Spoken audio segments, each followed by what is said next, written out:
Chapter 1565. Background. Lord Qin gracefully swept his half-white beard and nodded solemnly, a dignified expression on his face. This matter is truly wicked. Upon investigation, severe punishment will be meted out.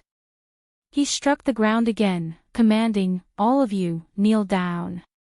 "How dare you?" Young Master Wen sneered and interjected, "He's disregarding the court, showing no respect at all. He is indeed not a good person."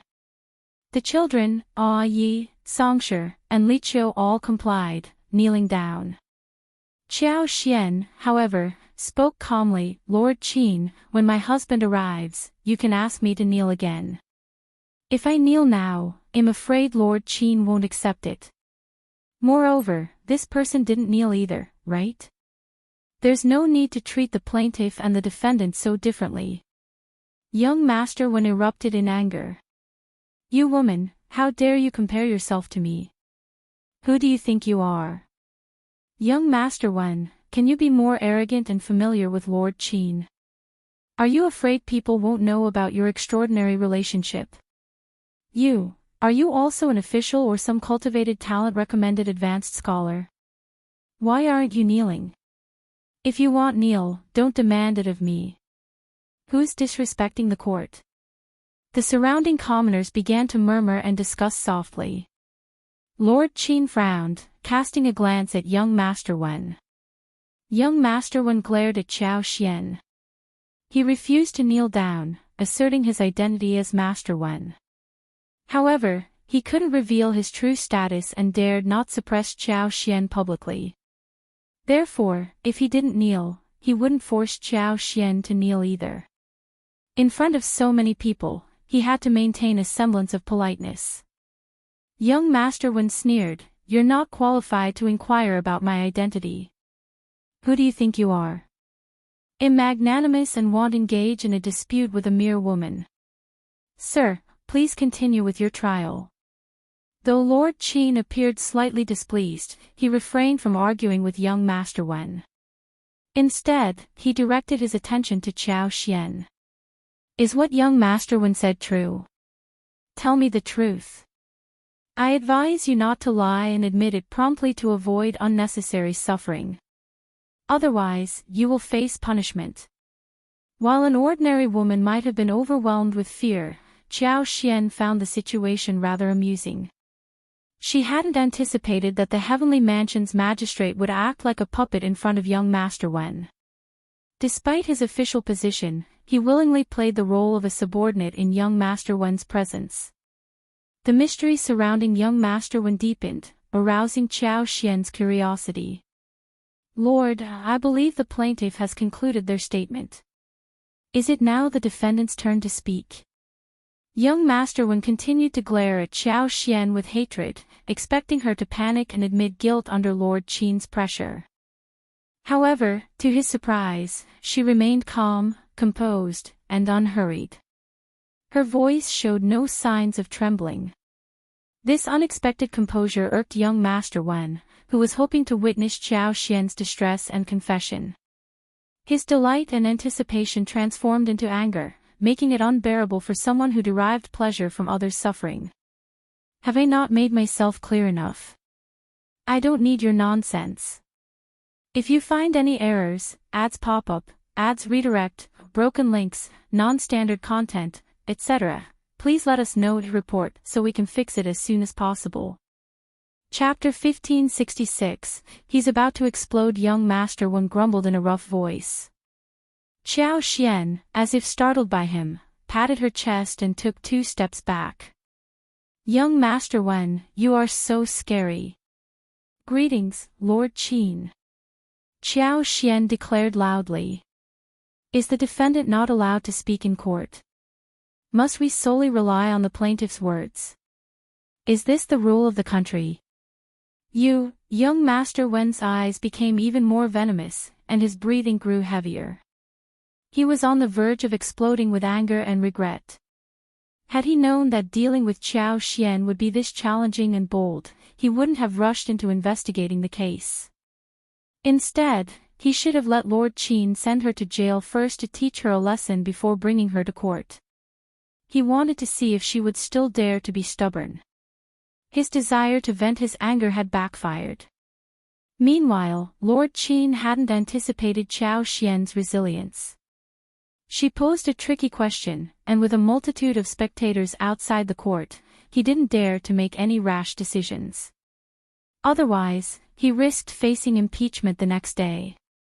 Despite this, Lord Qin remained stern, staring at Qiao Xian with a cold expression. Nonsense. You are a woman, refrain from speaking if you don't understand anything. The law is equal for all citizens of the empire. Speak your mind. Thank you for clarifying, Lord. May the plaintiff refrain from interrupting when we speak. Such interruptions would also disturb the court, wouldn't they? Young Master Wen, nearly falling backward from anger, sneered and retorted, "You have a clever plan. Do you think I'll let you frame me, Wuxia World? Cite Wuxia World. Cite. The innocent are innocent. If you're dissatisfied, you can present your case afterward. We didn't disrupt you when you spoke earlier. Why? Are you afraid that we'll reveal the truth? Shut up." Young Master Wen cursed. Outrageous, you ahem. Lord Qin interrupted him. Miss Qiao, if you have something to say, say it. But beware, you can't say whatever you please. Think carefully before speaking. If I discover that you lied, severe punishment awaits. Yes, my lord. I would not dare to lie, even if I had 10 guts. I will speak the truth, Qiao Xian calmly replied, continuing her earlier statement. My lord, please permit me to speak, and the plaintiff must not obstruct me. Young Master Wen seethed in frustration. Lord Qin, equally irritated, stared at Qiao Xian for a while before coldly uttering, "Fine. Thank you, my lord." Qiao Xian acknowledged. Turning to young Master Wen, she continued, "Did you hear that? I suggest you take the Lord's words seriously." Young Master Wen shot her a fierce and venomous glare. Speaking gently to Lu Fu, Qiao Xian said, "Fu, you are involved in this matter. Tell us the truth, don't embellish, don't withhold anything. Rest assured, the Lord will make a fair judgment in court." As Lu Fu met Qiao Xian's gaze, his initially angry and anxious heart gradually calmed. He nodded, took a deep breath, kowtowed, and began to recount the story loudly. Chapter 1567, Who is more trustworthy? The few of them hailed from impoverished families, with Shao Li and Qing Lian still being orphans, making their lives exceedingly challenging. On that day, with the intention of foraging for wild fruits in the suburban mountains and perhaps unearthing some yams, they unexpectedly stumbled upon young Master Wen's carriage, shattered and with the precious vegetables strewn on the ground. Witnessing young Master Wen and his horse trampling over the valuable produce pained their hearts. Seeking clarification, they approached him to inquire if he still desired the items. Although young Master Wen declined, they picked up the scattered vegetables. In response, he accused them, subjecting them to verbal abuse, humiliation, and fabricated charges. He went as far as forcing them to kneel, kowtow, and apologize. Just then, Madame Qiao intervened. Lu Fu's heart seethed with rage, and every word he uttered dripped with resentment. Those who listened were stunned. In the court, young Master Wen's actions were apparent. Although he didn't explicitly showcase his proximity to the governor, it was evident that he held a significant position. Criticizing Qiao Xian without facing reprimand from the magistrate hinted at his importance. Contrastingly, Qiao Xian, a woman, and the children, dressed in worn and patched clothes, appeared timid and pale. The two young girls wanted to cry but dared not. They continuously wiped their eyes, now red and swollen. It was challenging to believe that such individuals possessed the capacity to scheme against young Master Wen, who, in turn, seemed far from innocent. Yet, Qiao Xian and Lu Fu's narrative carried more weight, convincing the onlookers that it held the truth. During Qiao Xian and Lu Fu's testimonies, young Master Wen frequently interrupted. Unyielding to his interruptions, Qiao Xian mockingly questioned whether he took Lord Qin of Heavenly Mansion seriously. Young Master Wen's anger escalated to the point where his eyes nearly bulged out. After Lu Fu concluded his account, Qiao Xian chimed in. Once they finished, young Master Wen erupted in anger. Sophistry. It's all sophistry. You snakes and rats are colluding. Lord Qin, I speak the truth. I can produce a witness to testify. If you doubt me, summon the witness to court, Wuxiaworld. Sight humph. He glared at Qiao Xian, Lu Fu, and the others. I knew you were sly and cunning, and I was prepared for it. I've brought several witnesses. My lord, you'll see when you question them. Lu Fu, incensed, retorted, You're the one spouting nonsense. Every word we spoke is true. Those so-called witnesses you found must have been bribed by you. What a joke. Young Master Wen relished seeing Lu Fu angry. He lifted his chin, wearing an arrogant expression that conveyed, Even if you can't endure it, Lord Qin believes it'll enrage you to death. It was utterly loathsome. The witness I found is indeed a legitimate witness. What's wrong with Lord Qin's initial judgment? Who are you to question it? Ha, I sense your fear and panic. That's why you're the first to slander me. Regrettably, Lord Qin is astute and sagacious. A shady character like you thinks you can manipulate Lord Qin with this. Dream on. Chapter 1568, Subtle Change, You, all of you. Lu Fu's heart was filled with grief and despair. The words uttered against them were absurd and baseless, a clear attempt at slander and framing. Ironically, he found himself at a loss for words to counter these accusations. Moreover, he believed that under Lord Qin's astute interrogation, the words of this man named Wen would undoubtedly be accepted as the truth. They felt powerless to resist. Tears gradually welled up in his eyes. Your officials, Xiaofu. Qiao Xian interrupted him before he could utter more words. Don't worry, Lord Qin is an honorable officer, and he will conduct a fair interrogation, won't you, Lord Qin? Young Master Wen sneered, his laughter sharp and mocking, as if attempting to shatter Qiao Xian's calm demeanor. This woman remained remarkably composed, even in such a moment. Young Master Wen was eager to witness how long she could maintain her stoic expression when the verdict was pronounced. He vowed to teach her a lesson, making her kneel, kowtow, and beg for mercy in fear. Lord Qin, too, felt a sense of surprise and unease. Qiao Xian's composure was notable. Achieving what she did required confidence, a quality seldom seen in a woman, or even a man. Yet, what was her source of confidence? Why did she remain silent? Even a subtle hint could suffice. Having survived as the governor of Heavenly Mansion for 5 years without being ousted, Lord Qin had a pragmatic understanding of the laws governing survival. In this moment, he weighed the situation, opting to treat Qiao Xian with more courtesy until he unraveled her identity.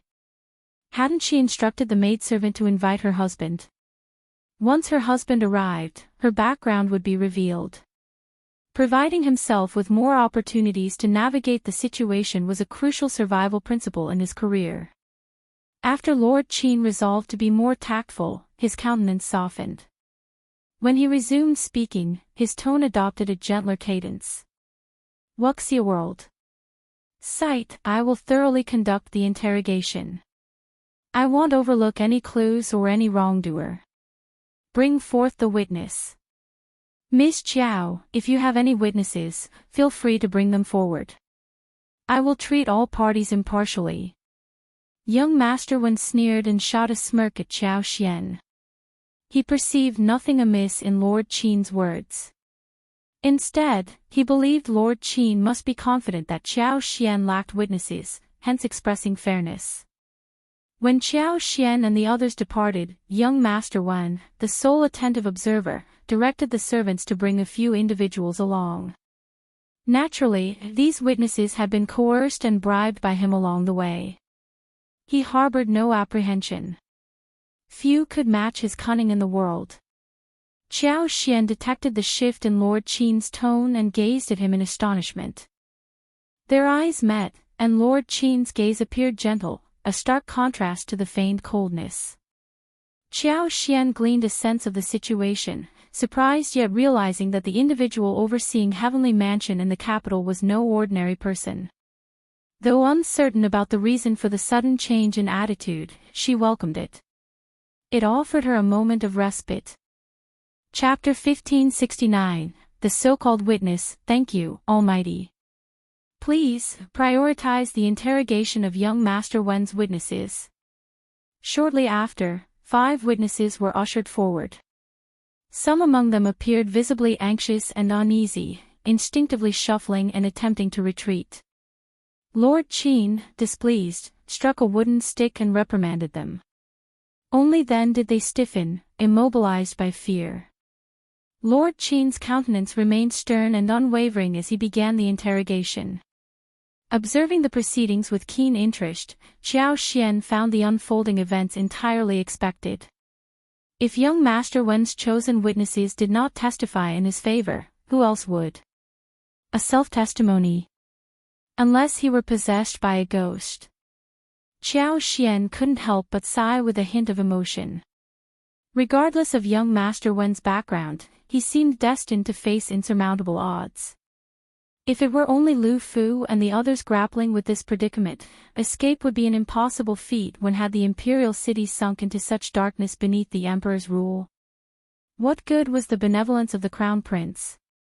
As anticipated, after Lord Qin's probing, the witnesses chorused in unison, affirming young Master Wen's narrative. According to them, Qiao Xian, Lu Fu, and the others had nearly slain young Master Wen, causing his horse to bolt in fright. Only by colliding with a tree did the horse come to a stop, averting potentially catastrophic consequences. Casting a fierce glare at Qiao Xian, young Master Wen exuded resentment. Lord Qin directed his gaze at Qiao Xian. Miss Qiao, do you have any additional statements? Young Master Wen sneered. Ha!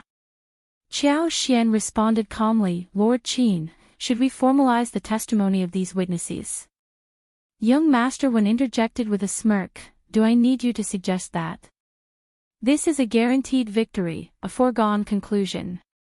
Qiao Xian pondered inwardly, I fear that relying on you is far from a guaranteed success. How reliable is a sure bet, a shoe-in, to ensure your commitment? Lord Qin, too, found himself perplexed. However, the uncertainty only fueled his resolve to proceed cautiously until all matters were resolved. The abnormal reactions raised suspicions. Qiao Xian's lack of a typical response, distinct from that of Lu Fu and others, especially her servants mirroring her, heightened Lord Qin's wariness. Certainly, you should sign it. If your every word is true, then sign away. Upon receiving their payment, the individuals, seeing young Master Wen's apparent advantage, eagerly stepped forward to sign the agreement.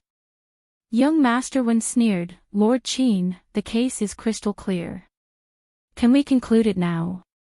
Lu Fu's eyes burned with fury, wishing to reduce him to ashes. Qiao Xian scoffed, these are your witnesses, presenting a one-sided narrative. I maintain that they've all been bribed by you, fabricating lies. How can we close the case? We must proceed with the trial. Young Master Wen, arrogantly smiling, retorted, and who do you think you are? Likely just suffering from hysteria, right? Your opinions carry no weight in this court. Qiao Xian shot back, this isn't a domain where one person's words hold sway. You. Lord, Miss Qiao's husband is here, seeking permission to enter the court. At that moment, a bailiff entered to deliver the news. Having awaited this moment, young Master Wen's eyes lit up, impatience evident. Bring him in already. I thought he'd turn into a chicken. Ha! Lord Qin, unruffled, nodded at the bailiff. Bring him in. Very well, Lord. If you find any errors, ads pop up, ads redirect, broken links, non-standard content, etc., please let us know to report so we can fix it as soon as possible. Chapter 1570. Shao Yunduan arrived. Shao Yunduan entered the court composedly, clad in a serene green robe that accentuated his resemblance to a finely crafted bamboo. His narrow shoulders and waist, coupled with an undeniable presence, drew attention. Li Xia trailed behind him. Husband. Qiao Xian's eyes lit up, and she approached with a smile. Shao Yunduan responded, gently shaking her hand and inquiring about her well-being. Qiao Xian smiled, shaking her head. I am fine. Lord Qin, in a state of shock, almost stood up involuntarily. This, Lord Shao. How could it be Lord Shao? Indeed, Miss Qiao. Lord Shao's wife was none other than Miss Qiao. In the capital, who was unaware of Lord Shao's notable achievements? She was the one who revived the dying peony left by the Empress for the Emperor. The strawberries and potatoes were all linked to her efforts. In the competition for a husband, the eldest daughter of the Tian family fell short against her, and the fourth princess consort sought to publicly reward her, only to be met with a firm rebuttal. No wonder. How could someone with such accomplishments display fear in the heavenly mansion government office? He should have realized, after all, how many women possessed such boldness. Lord Qin's emotions churned, and he couldn't help but cast a pitying glance at young Master Wen. This unfortunate soul. He might be smirking now, but tears might replace that smile later, wouldn't they? After all, these two individuals showed no fear even in the face of young Master Wen's master. Young Master Wen's eyes lit up upon seeing Shao Yunduan, followed by a subconscious pang of shame. Jealousy and hatred surged within him, intensifying his anger. This contemptible woman, how could she be wed to such an exceptional husband? Yet, what did it matter if he was outstanding? Soon, he would be reduced to nothing, trampled beneath young Master Wen's feet. Young Master Wen sneered maliciously, poised to speak. Shao Yunduan greeted Lord Qin with a nod. Lord Qin, it's been a while. Indeed, it's been quite a while, long time no see. Lord Shao, Lord Qin appeared a bit flustered. Casting a pointed glance at young Master Wen, he introduced himself with a smile. Young Master Wen, perhaps we haven't met. Allow me to enlighten you. I am Shao Yunduan, the top scorer of the last spring quarter exam and currently serving as a minister in the Ministry of Revenue. I've just escorted Princess Shuangfu back to the capital as a marriage envoy. And you are? Young Master Wen stood there with wide-open eyes, staring blankly at Shao Yunduan. The crowd erupted. What? This is the top scorer. The top scorer is so handsome. No wonder the eldest daughter of the Tian family can't forget him. Lord Shao is a true gentleman, and Madame Shao is no different. She's composed and dignified, and her words in court earlier carried weight. I believe her. I also trust that Madame Shao wouldn't lie. She's so compassionate. These poor children deserve our sympathy. Shao Yunduan spoke up. I've been here for a while, and since Lord Qin is conducting an investigation, I'm not here to interrupt. I've heard about the situation. Young Master Wen, are you speaking the truth? And these witnesses, Shao Yunduan glanced at them and sneered, are they telling the truth? Young Master Wen's legs quivered, and he stumbled to the ground unsteadily. His face turned pale, and he trembled uncontrollably. He certainly wanted to defend himself, but would it prove effective? If you find any errors, ads pop up, ads redirect, broken links, non-standard content, etc., please let us know to report so we can fix it as soon as possible. Chapter 1571. No wonder he faced Shao Yunduan, a figure so favored by the crown prince that even his own master dared not offend him. If Lord Qin were to lend his support, turning the case into a guaranteed victory, all issues would be resolved. It seemed like a foolproof plan. But could Shao Yunduan permit such a turn of events? The testimony from these witnesses alone would likely not withstand detailed scrutiny. Delving into specifics could expose significant flaws, not to mention the potential unraveling of other aspects of the case. No wonder Ms. Qiao displayed such arrogance. It all made sense now. Young Master Wen was filled with regret, wishing fervently to turn back time before sealing his fate.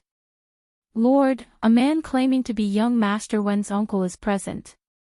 He says. Upon hearing this, young Master Wen clung to the announcement like a drowning person grasping at a straw. Overjoyed, he couldn't contain himself, urging, "Really? That's fantastic. Hurry, bring my uncle in." Lord Qin's mouth twitched at the corners as he suppressed the rising disgust. He nodded at the reporting bailiff. "Please, bring him in." "Understood." A middle-aged man in his 40s, dressed in a dark green round robe adorned with intricate patterns, entered. Qiao Xian suddenly grasped the situation and turned to Shao Yunduan. In a hushed tone, Shao Yunduan explained, "He is the general manager of the fourth prince's mansion." Qiao Xian nodded, smiling inwardly.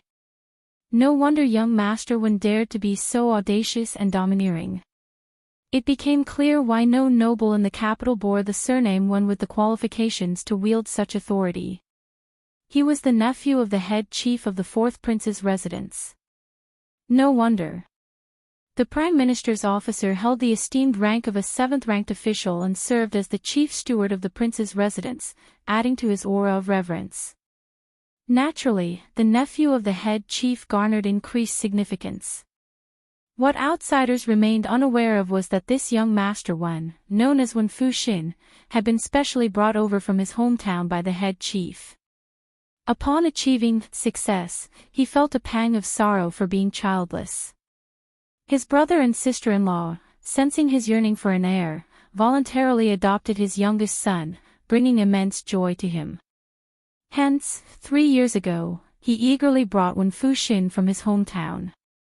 The delay in changing the family lineage stemmed from the inauspicious timing for such alterations, guided by a fortune reader hired by head steward Wen. In approximately 6 months, he intended to request the fourth prince's permission to hold a ceremonial succession in their hometown. Despite the unchanged genealogy, he had always treated his nephew as his own son, reciprocated in kind by Wen Fuxin, who regarded him as his biological father.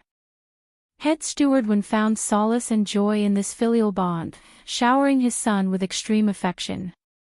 At the fourth prince's residence and even among the elite families in the capital, many sought favor with Wen Fuxin owing to their ties to head steward Wen. With such connections, how could Wen Fuxin not grow arrogant? When head steward Wen arrived at court, Wen Fuxin's flustered heart settled, revealing a distressed countenance. "Uncle. You must ensure justice for me." Head steward Wen glanced at him, his brow furrowing slightly. He softly rebuked, "Nonsense. What do you mean by seeking justice from me? This is a court, and justice is presided over by Lord Qin. Lord Qin has always been just. I believe he will uphold justice, won't you, Lord Qin?" Lord Qin felt a twinge of annoyance, though his years as Heavenly Mansion's governor had made him adept at concealing his emotions. He maintained a neutral expression, nodding with a smile. "Indeed. Absolutely. If you find any errors, ads pop up, ads redirect, broken links, non-standard content, etc., please let us know to report so we can fix it as soon as possible." Chapter 1572. You colluded. Lord Qin contemplated to himself, "I can't afford to offend either of you. I don't want to offend either of you. Since things have come to this, I'll do whatever you do. I won't care about anything else." Shao Yunduan, appearing surprised, declared loudly, "So young Master Wen is the nephew of the head steward Wen at the fourth prince's mansion. It's crucial that head steward Wen is here, we must clarify matters. Upon Shao Yunduan breaking the news about head steward Wen's title, the crowd erupted. Ah! Young Master Wen has such a powerful background. No wonder he seemed so arrogant. The nephew of the head steward of the fourth prince's residence, head steward Wen offered a genial smile. We should clarify things. Lord Shao, scholars like you possess knowledge and the ability to present a strong case. Lord Shao, uphold justice and remain rational. Shao Yunduan sneered. No way, no way. I also request that you refrain from bullying us, but I cannot afford to offend the fourth prince. Lord Shao certainly knows how to jest. Head steward Wen feigned a smile and turned to Lord Qin. Lord Qin, this case is crystal clear. Please render a judgment. Shao Yunduan questioned, what do you mean? I don't understand, head steward Wen. Head steward Wen sneered. My nephew is an honest lad. He would never lie. With all the witnesses, isn't it clear enough? Qiao Xian interjected, so, head steward Wen also believes it's a conspiracy, that Lu Fu and I had premeditated discussions and set up a trap to harm young Master Wen. Head steward Wen offered a fake smile. Isn't that the case? Of course not, Qiao Xian retorted with a sneer. I don't know Lu Fu and the others, and today, I just happened to be on my way to the Cloudwater Town farm. Coincidentally, I encountered them on my return to the city. Unable to tolerate your nephew's bullying, I had to intervene. What conspiracy is this? Shao Yunduan asserted, my wife is not acquainted with these individuals, that much is certain. Head steward Wen maintained his insincere smile. That's what your family claims. Just saying you don't know them doesn't make it true. Of course, you won't admit it. Lu Fu and the others erupted in anger, exclaiming, ridiculous. We have no connection to Madame Shao. Upon seeing his uncle supporting him, young Master Wen immediately straightened his posture. You're just making excuses. This is all a fabrication. You are the ones who harmed me. Head steward Wen affirmed, exactly. We have witnesses. How can their testimony be disregarded? Shao Yunduan responded sardonically, your witness is truly remarkable, even more adept than the lord overseeing the case. They somehow know that my wife and a few individuals conspired to harm your nephew. Both head steward Wen and young Master Wen insisted they would shamelessly persist to the end. Head steward Wen had made up his mind. No one would dare testify, fearing reprisals from the fourth prince's mansion. Even if Lord Qin conducted an investigation, no one would speak up. So what if they did? Head steward Wen could easily claim that Shao Yunduan had bribed them. As for the witnesses bribed by his nephew, he held no illusions about their testimony being useful. If Shao Yunduan and Ms. Qiao doubted these witnesses, it was perfect. That would provide a reason to detain them in court for further questioning. When he pleaded with the fourth prince upon returning, the fourth prince would relish seeing Shao Yunduan suffer. If you find any errors, ads pop up, ads redirect, broken links, non-standard content, etc., please let us know to report so we can fix it as soon as possible. Chapter 1573, What do you mean? This is it. As long as His Highness dispatched someone, it wouldn't be challenging for these witnesses to meet a sudden demise. Head steward Wen contemplated shifting blame onto Shao Yunduan, claiming he was the one responsible for their deaths. He eagerly awaited to witness how Lord Shao, who had always been fortunate, would handle such a predicament. Qiao Xian and Shao Yunduan shared a similar sentiment. Although Qiao Xian couldn't quite grasp Shao Yunduan's implications, their mutual understanding allowed her to align with her husband's thought process. Consequently, Qiao Xian vehemently denied any knowledge of Lu Fu and the others, asserting the absurdity of the accusations against her. Lu Fu and the other children, frustrated and angered, turned red-faced, crying as they helplessly refuted the claims. Regardless of their protests, when Fu Xin persisted in insisting that they were acquainted with Qiao Xian and conspired against him. She even insinuated Qiao Xian's jealousy, suggesting she resented the fourth princess consort for receiving assistance. However, lacking the significance and courage to retaliate directly, she orchestrated a scheme to harm herself, thereby implicating the fourth prince's mansion. Lu Fu and the others were on the verge of collapsing from sheer anger. Qiao Xian, astounded by the audacity, almost applauded. This was the epitome of a wild imagination. Young Master Wen truly exhibited a talent in this department. Head Steward Wen stood with pride. Though outwardly calm, he exuded internal satisfaction. How formidable could Shao Yunduan be? His lord had fallen victim to the trap he set. Not to mention the potatoes he supplied to the crown prince. Unforeseen was the close scrutiny from both the Ministry of Revenue and the palace. It resulted in a bountiful harvest, bringing immense joy to the Ministry of Revenue and the Emperor. Despite the significant reward bestowed upon the crown prince, His Highness remained in a state of deep depression.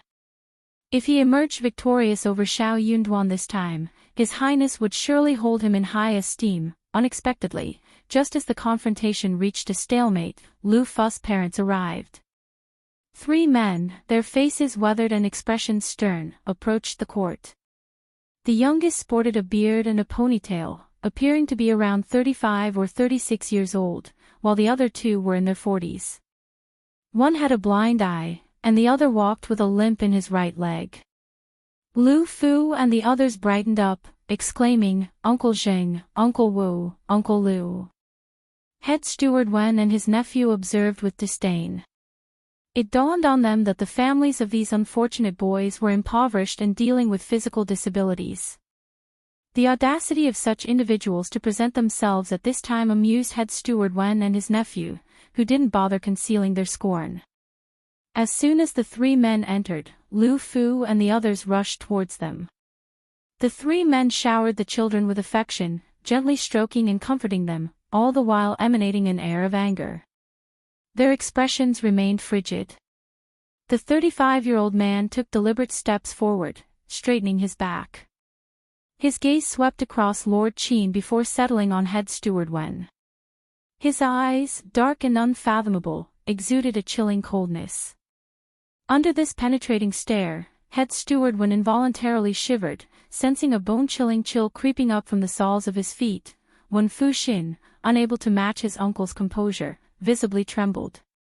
His expression changed, and he stood rigidly on the sidelines, instinctively lightening his breath. Shao Fu and the others are unfamiliar with Lord Shao and Madame Shao.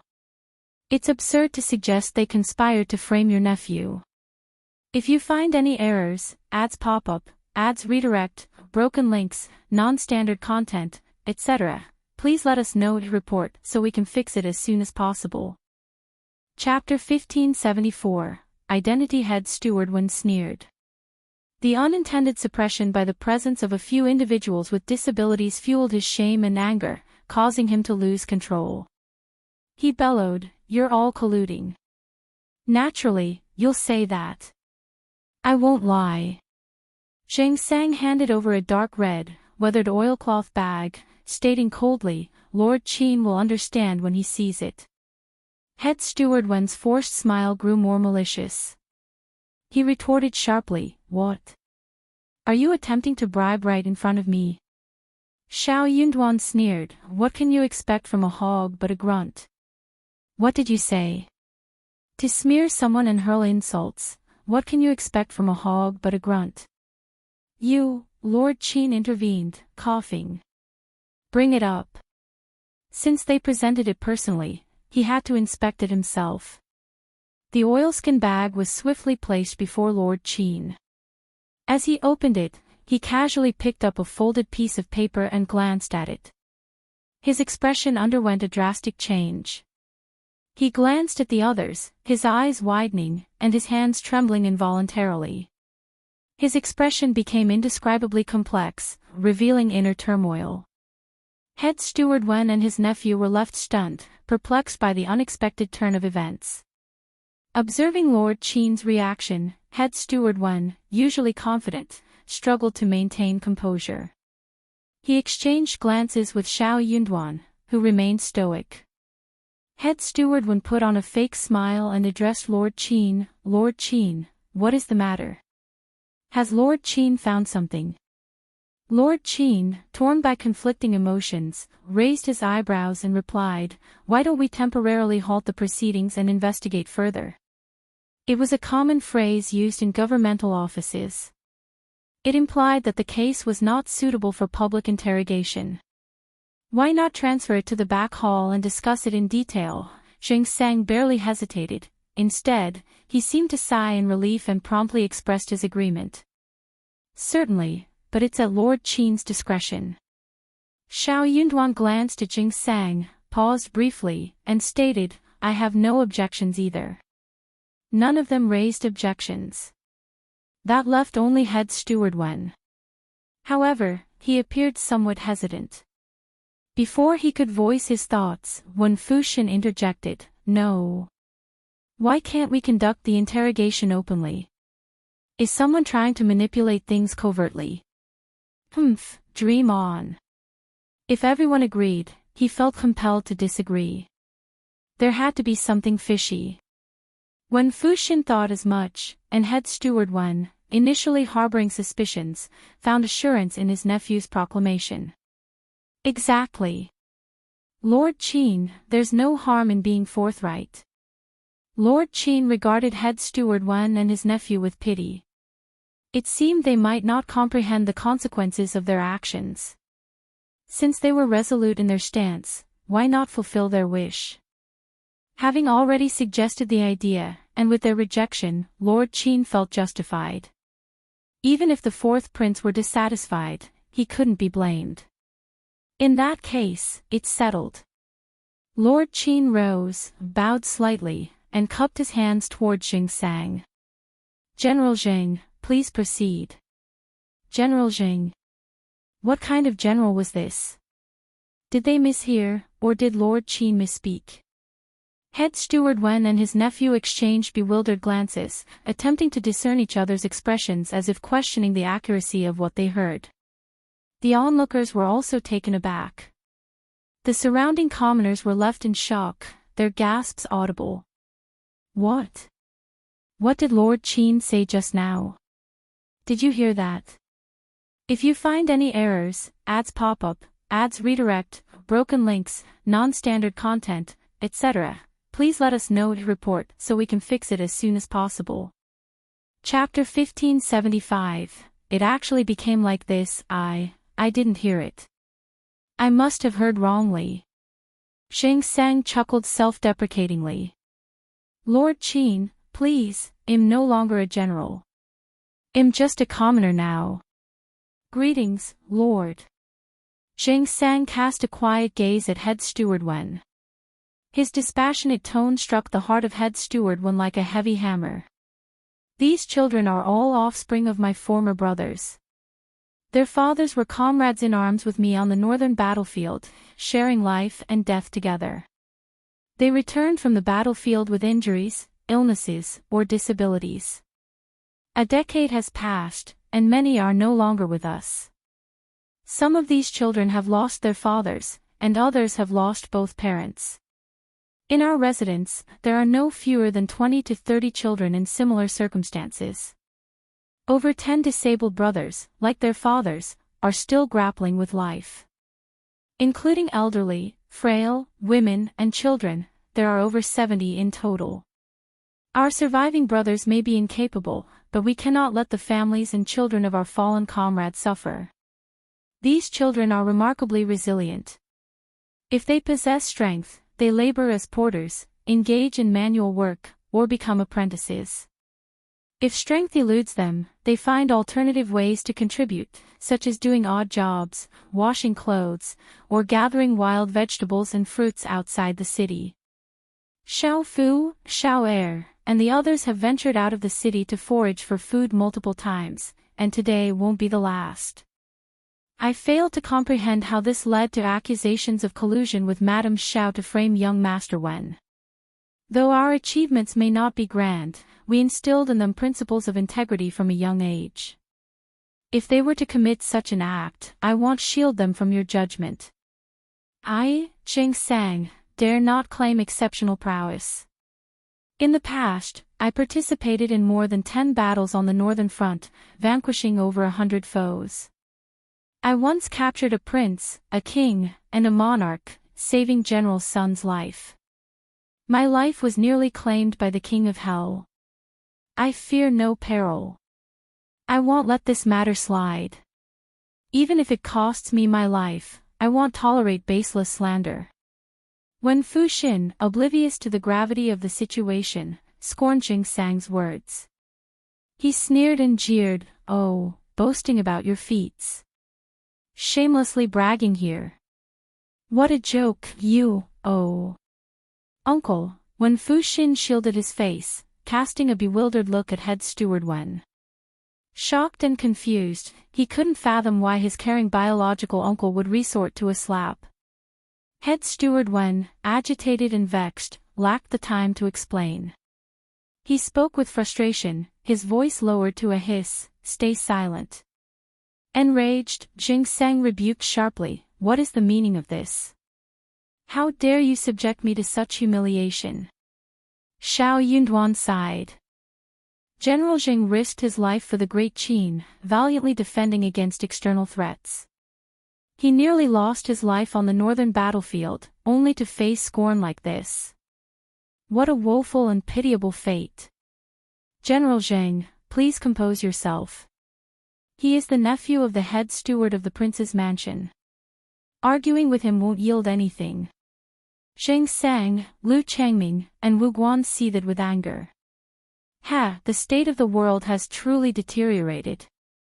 This is the Great Qin we risked our lives to protect. If you find any errors, ads pop up, ads redirect, broken links, non-standard content, etc., please let us know to report so we can fix it as soon as possible. Chapter 1576, Gathering of the Gods in the Heavenly Mansion. I can't help but feel sorry for these children. What wrong have they done? Their father laid down his life for the Great Qin Empire, and yet his son has to endure such humiliation, picking up discarded vegetables and fruits. Elder brother Zheng, I harbor so much resentment towards him. This is far from over. Far from over. Onlookers seethed with anger, unleashing a torrent of curses. This is inhumane. Is he even human? Bullying the less fortunate. Is this the way of the world? It's disheartening. The virtuous never seem to get what they deserve. Without General Zhang and others risking their lives to defend against foreign enemies, how could people revel in luxury and indulge in drunkenness? The imperial court's treatment of them and their families is excessively callous and heartless. Who would dare to enlist in the army in the future? Who would willingly go to the battlefield? Certainly not me. I won't allow my son to go either. Indeed. I'd rather take out loans than subject myself to that. Why would His Highness the Fourth Prince appoint such an individual to a crucial position? It's beyond comprehension. Like master, like servant. Quiet down, watch your words. Trouble may arise from your loose tongue. Head steward Wen could no longer maintain his confident composure. His expression reflected defeat, and cold sweat adorned his forehead. In his heart, he lamented, "It's over, it's over." When Fu Xin covered his face, still nursing a sense of injustice. His countenance betrayed embarrassment, fear, and confusion. Even at this moment, he couldn't fathom the situation. Why was his uncle so apprehensive about these destitute individuals? So what if he's a general? What kind of nonsense general behaves like this? No one would suspect he's a beggar by the roadside. Head steward Wen tossed aside any concern for his dignity or reputation. A forced smile stretched across his pallid face as he offered profuse apologies to Jing Sang. Disgust and anger had long consumed Jing Sang and the others. They paid little attention to the steward's attempts at remorse. Wu Guan, boiling with rage, had already stormed out, hurling curses as he seized a horse from the heavenly mansion and galloped straight to the Ministry of Justice to seek justice. Before long, representatives from the Ministry of Justice and the Ministry of Personnel arrived. Delegates from the Great Justice Temple followed suit. General Sun personally made his way to the scene. Soon after, emissaries from the palace joined the gathering. The Crown Prince, the Fourth Prince, and other princes arrived in succession, turning the once serene heavenly mansion into a chaotic assembly of high-ranking officials. Given the circumstances, a public trial was out of the question. All involved parties were ushered to the back hall. The Crown Prince and the other princes took their seats, while the rest stood. Lord Qin, initially handling the case, positioned himself at the rear, his face betraying palpable nervousness. Zheng Sang and his companions stood on the sidelines, observing the unfolding events. Meanwhile, head steward Wen and his nephew knelt on the ground, trembling with fear. The swift escalation of the case to the palace owed much to General Sun's intervention. As consort Des' younger brother and the current head of the Sun family, General Sun owed his life to Zheng Sang's past heroics. Zheng Sang, in turn, had amassed numerous accolades and rewards from the court, including praise and recognition from the emperor himself. The documents previously submitted by Zheng Sang to Lord Qin showcased a litany of imperial court notices, highlighting countless military merits and honors earned through his dedicated service. General Sun had consistently held Zheng Sang in high regard, envisioning him as a potential trusted aide to be cultivated. However, upon his return to the capital from the northern regions, Zheng Sang found himself at odds with the bureaucratic intricacies of the capital and disapproved of the Sun family's conduct. Adding to his challenges, Zheng Sang was acutely aware that his act of saving General Sun's life had forged an indelible connection in the eyes of the public. He was seen as inherently associated with General Sunday. Beyond his reliance on General Sun, he recognized that establishing himself independently would be an uphill battle. If you find any errors, ads pop up, ads redirect, broken links, non-standard content, etc., please let us know to report so we can fix it as soon as possible. Chapter 1577, but this time, it's too much. However, he harbored no desire to become entangled with the Sun family. As a result, he made the difficult decision to resign. Despite the numerous comrades he had lost on the battlefield and being an orphan without familial ties, he chose not to return to his hometown. Instead, he remained in the capital, dedicated to caring for the families of his fallen brothers. Gradually, a community of such individuals gathered around him, numbering nearly 76. They resided in a makeshift slum in North City, facing the challenges of being orphans, widows, or disabled veterans retired from the battlefield. Many grappled with illnesses, lacking access to proper medical care. Most were unversed in administrative matters, finding solace only in labor-intensive, physically demanding tasks. Despite their hardships, they gritted their teeth and persevered. Throughout these years, Zheng Sang never sought out General Sunday. However, the accumulation of a decade's worth of difficulties and resentment within him finally reached a breaking point. A spark ignited, resulting in a resounding explosion, today's incident. Upon hearing the news, General Sun, being the second prince's uncle, found joy in the opportunity. He promptly consulted with an advisor, informed his wife, and had Princess Concubine Virtue report the matter to the emperor. Princess Concubine Virtue urgently sought an audience with the emperor, considering the involvement of Lord Shao, Madame Shao, and a general with significant past contributions, an affair worthy of the emperor's attention. The Crown Prince and the other princes could not afford to remain passive in the face of an incident within the palace, particularly the Crown Prince, who would undoubtedly be compelled to intervene. The atmosphere at the scene soured. The Fourth Prince maintained an expressionless demeanor, harboring a wish to kick both individuals to their demise. It appeared that the person in charge treated his dog poorly. Treating the dog too well would imply it was a human with the freedom to act as it pleased. Since it was a dog, all the unscrupulous actions would be attributed to the master. Once everyone was assembled, the Crown Prince let out a sigh and cast a complex look at Shao Yunduan. He inquired, "Officer Shao, what is happening? Enlighten me." As Shao Yunduan was the most knowledgeable among those involved, he assumed the role of questioning. Wen Fuxin remained utterly clueless, still muddled and unaware of the situation. Observing the presence of the Crown Prince, the fourth prince, the second prince, and the third prince, he felt an unexpected surge of excitement. What did this signify? It meant that his uncle held considerable influence. See, the Crown Prince and the fourth prince were both present. His uncle, as the trusted aide of the fourth prince, surely wouldn't let them suffer. The Crown Prince, known for his benevolence, wouldn't disrespect the fourth prince. As long as the Crown Prince extended courtesy to the fourth prince, no one would dare to utter a word against them.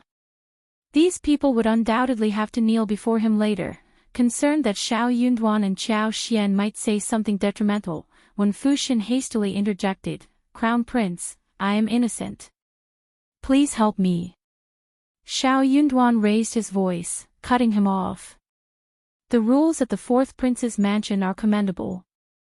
How dare a servant show disregard for the Crown Prince? How dare he speak in front of the Crown Prince?" The onlookers were left in stunned silence. The Crown Prince felt a tinge of awkwardness. Initially, he had no intention to intervene, but faced with the servant's insolence, his usual restraint wavered, contemplating whether to engage in a confrontation. If you find any errors, ads pop up, ads redirect, broken links, non-standard content, etc., please let us know to report so we can fix it as soon as possible. Chapter 1578, Lawless. But to his surprise, Shao Yunduan spoke up. No one could have anticipated Shao Yunduan's decision to speak. Adding to the unexpected nature of Shao Yunduan's intervention was the fact that he projected an image of a scholarly figure, worth no more than 1,000th of a tael, to be used judiciously. Yet here he was, an imperial court official, engaging in a public dispute with a servant, a situation that was utterly demeaning. Certainly, none of those observing this scene would ever consider such behavior. Unless, perhaps, it involved the fourth prince. As the master of Wen Fuxin, it seemed fitting for him to reprimand his servant. However, contrary to expectations, the fourth prince didn't want assumptions to prevail. Upon hearing Wen Fuxin speak, he involuntarily sighed in relief, planning to scold him later and allow him to explain himself first. Shao Yunduan's careless comment caught everyone off guard. Unable to tolerate it any longer, one of the fourth prince's aides sneered and calmly remarked, "Lord Shao, is it necessary to be so serious with a mere servant? It seems a bit demeaning." The Crown Prince, feeling embarrassed, became even more uncomfortable. "Your lordship, you're mistaken," Shao Yunduan responded with a serious tone. How could a mere servant of the fourth prince show disrespect to the Crown Prince? What would people think? They might assume the fourth prince harbors ulterior motives and cares little for the Crown Prince. How else could a servant dare to be so presumptuous? Such an act could tarnish the reputation of the fourth prince. "I am doing this for his sake. We adhere to the rules of the Tian family. It's not child's play. Why shouldn't we take it seriously? Consult the elders of the Ministry of Rights if you doubt whether a servant can belittle the Crown Prince without repercussions. It's a matter of principle." The advisor was left speechless, cursing Shao Yunduan internally for his quibbling and reasoning. Despite his frustration, he lowered his head, refraining from challenging Shao Yunduan. Glaring at Wen Fuxin, the fourth prince scolded him in a low voice, "You, insolent servant. Who gave you permission to speak out of turn? Are you trying to sow discord between the Crown Prince and me? Apologize to the Crown Prince immediately." His gaze bore into Shao Yunduan, harboring a desire to see him paid dearly for his words. Wen Fuxin, visibly terrified, paled as he hastily prostrated himself before the Crown Prince. "I'm innocent. I'm innocent. Crown Prince, please have mercy." I never meant to disrespect you. I only feared that Lord Shao would utter baseless accusations. Enough, I won't argue with you any further. You may leave. Recalling Shao Yunduan's remarks, the Crown Prince couldn't help but feel repulsed.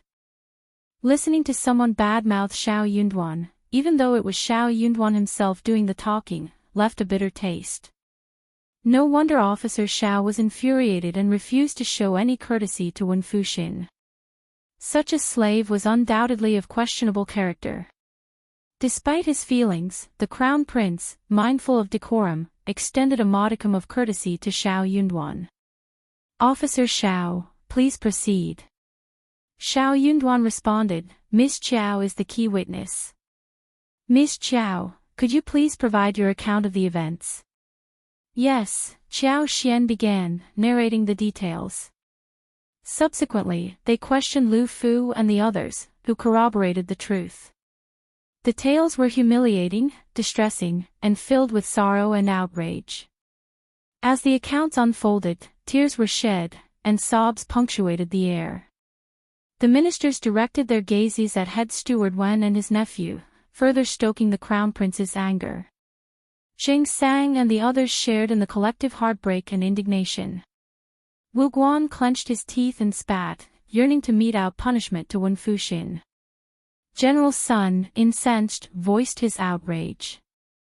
This is beyond the pale. Utterly despicable. How could you subject these children to such humiliation? Have you no humanity? If you find any errors, ads pop up, ads redirect, broken links, non-standard content, etc., please let us know to report so we can fix it as soon as possible. Chapter 1579.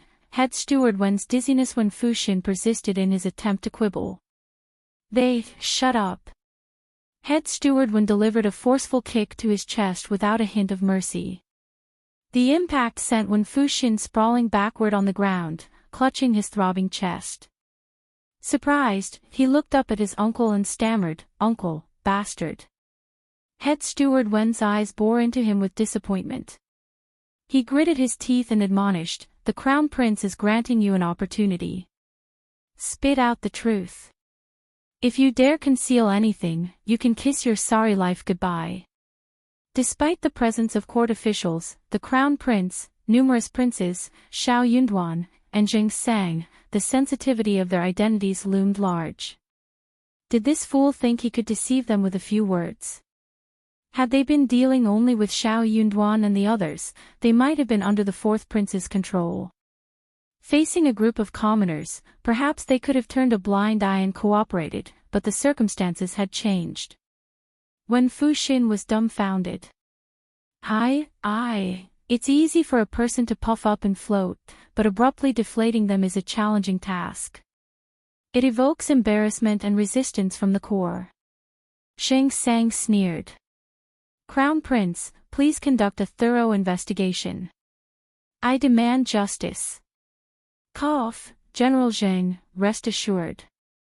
I will provide a satisfactory explanation, the Crown Prince assured. General Sun, indignant, addressed Jing Sang, Little Zheng, don't be disheartened. I won't let you endure such humiliation and injustice. You're all esteemed defenders of Great Qin, sacrificing for our country and its prosperity.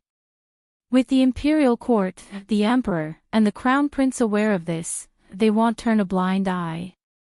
Without your contributions, Great Qin wouldn't enjoy its stability and prosperity. You shouldn't be subjected to such treatment. It's a letdown for the soldiers and the commoners alike. Head Steward Wen teetered on the verge of losing consciousness. His heart pounded so rapidly that each breath seemed a struggle. Wen Fuxin belatedly grasped the gravity of the situation. Observing the dignitaries, whose mere presence could create seismic shifts, sporting stern expressions, he couldn't deny the impending trouble. Wen Fuxin lacked audacity, often trembling in the face of power he misused to intimidate others. As the reality set in, fear gnawed at him, and his body quivered uncontrollably. Desiring to proclaim his innocence, the words stuck in his throat. He rose and knelt on the ground, initiating a rapid sequence of kowtows. Dong dong dong.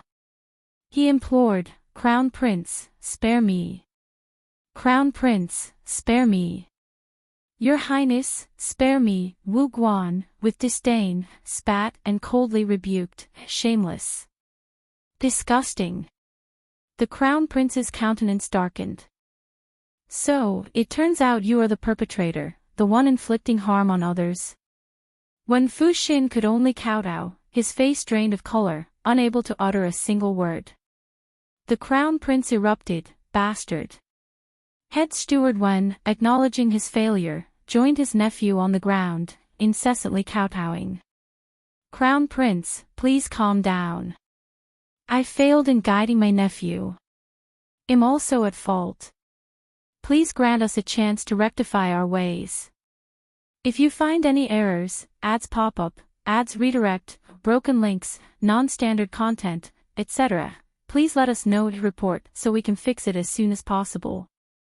Chapter 1580, Lord Qin's headache. General Sun sneered. Head Steward Wen truly lives up to his title, decisive and bold. If not for the uproar today, would he have shown such courage? I heard that just moments ago, when he stood in the Heavenly Mansion Yaman's court, he exuded arrogance. Shao Yunduan spoke calmly, "General Sun makes a valid point. Head Steward Wen accused my wife of colluding with Shao Fu to harm his nephew. I find it peculiar that he wasn't present during the incident, yet he seemed well informed. Shouldn't Lord Qin have been the one to question him?" Zhang Sang added with a cold tone, "Lord Shao is correct. Before the Crown Prince and others were made aware, you didn't express concern about failing to guide your nephew properly. Now you seek a chance for redemption. What kind of game are you playing with us?" General Sun slammed the table. "This is beyond forgiveness." The fourth prince harbored deep animosity, yet he understood that the head steward's tenure was doomed. Even if his life were spared, the position of head steward was forfeit, and his nephew's fate far from assured. General Sun and the second brother wouldn't let the matter rest, and his father would struggle to justify it. Attempting to garner support from the generals was futile, who would believe him after witnessing the fate of Zhang Sang and the others? The fourth prince, foreseeing trouble down the line, decided to distance himself from the head steward. Coldly, he declared, "I know nothing of this affair. If I did, you wouldn't escape unscathed.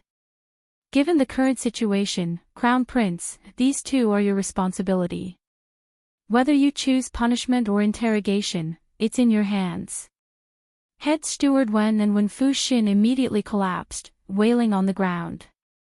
Crown Prince, irritated, frowned and ordered, "Gag them and take them away." Lord Qin promptly complied. Soon, individuals approached, muffling the cries and swiftly escorting them out. The Crown Prince sighed inwardly, casting a glance at Shao Yunduan, Qiao Xian, and Jing Sang, and offered gentle solace. "I understand that you've all endured injustice.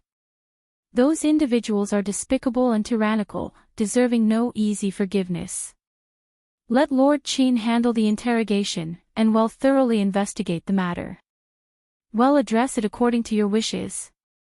Jing Sang and Shao Yunduan expressed no objections. They exchanged appreciative glances and silently thanked each other. Lord Qin, though internally groaning, had no choice but to steel himself and accept the responsibility. Originally a minor case, a mere conflict among ordinary individuals, it would have resulted in a scolding and perhaps a lesson for resolution. Yet, the involvement of three parties with extraordinary identities promised a more severe outcome. At best, it would be a minor altercation. At worst, it could tarnish the reputation of officials' families and the descendants of meritorious individuals. However, Lord Qin couldn't ignore the fourth prince's influence, complicating matters and giving him a headache. Now tasked with handling the case, the Crown Prince rose and dismissed the assembly. The darkening sky signaled the end of the day. Crown Prince regarded Jing Sang and the others with a gentle gaze. Shao Yunduan respectfully said, "Crown Prince, I will attend to General Zhang." Crown Prince nodded with a satisfied smile and concluded, "That's excellent. Let's reconvene tomorrow. If you find any errors, ads pop up, ads redirect, broken links, non-standard content, etc., please let us know to report so we can fix it as soon as possible." Chapter 1581. Pretending not to know. It was evident that he intended to summon Jing Sang for a meaningful conversation, possibly discussing the prospect of offering him an official position. A fleeting expression of displeasure crossed General Sun's eyes. He was on the verge of expressing his thoughts when Jing Sang, in a gesture of gratitude, bowed to Shao Yunduan with cupped fists. "Thank you, Lord Shao. Apologies for the trouble. General Zheng, your courtesy is much appreciated. I'm no longer a general. Lord Shao, if it's agreeable to you, you can address me as Brother Zheng." "Very well, Brother Zheng." Shao Yunduan nodded with a warm smile. General Sun felt a profound sense of distaste. He forced a smile and remarked, "Little Zheng, you're going too far. How have you managed all these years? Why didn't you seek me out when you were facing difficulties? No need for such formality between us. I always assumed you had returned to your hometown. This comes as a surprise." Jing Sang almost wanted to burst into laughter. Living in the northern city slums with many others, all of them with known identities, how could General Sun not be aware? It seemed like he was pretending not to know. He disliked officialdom and was inept at ingratiating himself with others. He couldn't tolerate such people and circumstances. After all these years, what remained? How could General Sun still remember? Though the word sounded amiable, if he truly went to seek General Sun out, he would probably have been irritated long ago, right? Having weathered the hardships of the world, Jing Sang was no longer the person he used to be. Despite his internal disdain, he concealed it well and respectfully replied to General Sun, "I'm ashamed. I've been drifting aimlessly all these years, and I don't have the face to seek you out, General." General Sun laughed and affectionately patted his shoulder. "You're too modest. Let's not dwell on it tonight. Remember to visit my residence tomorrow." "Yes, General." General Sun had initially anticipated a refusal, or at least some hesitation before acceptance. To his surprise, Jing Sang agreed readily, leaving him slightly stunned. Chuckling, General Sun departed, offering a reminder, "Oh, don't forget." "Of course not," Jing Sang replied. Mockery brewed within Jing Sang's heart. In the blink of an eye, the heavenly mansion was empty, with only Jing Sang, Shao Yunduan, and Qiao Xian remaining. Jing Sang expressed his gratitude to Qiao Xian, bowing with cupped fists. "Thank you, Madam Shao." Wu Guan and Lu Changming also hastened to bow and express their thanks. "Thank you so much, Madam Shao. Without your assistance today, these children, sigh." Lu Fu added. Jing Sang sighed and called the children forward to thank Qiao Xian. Taking Qing Lian and Qiao Qiao by their hands, Qiao Xian directed Lu Fu to follow. She smiled and said, "Don't be so modest, Brother Zheng. You're too kind. I'm just doing what needs to be done." After a brief pause, she added with a half-joking smile, "Actually, I'm relying on my husband's fearlessness.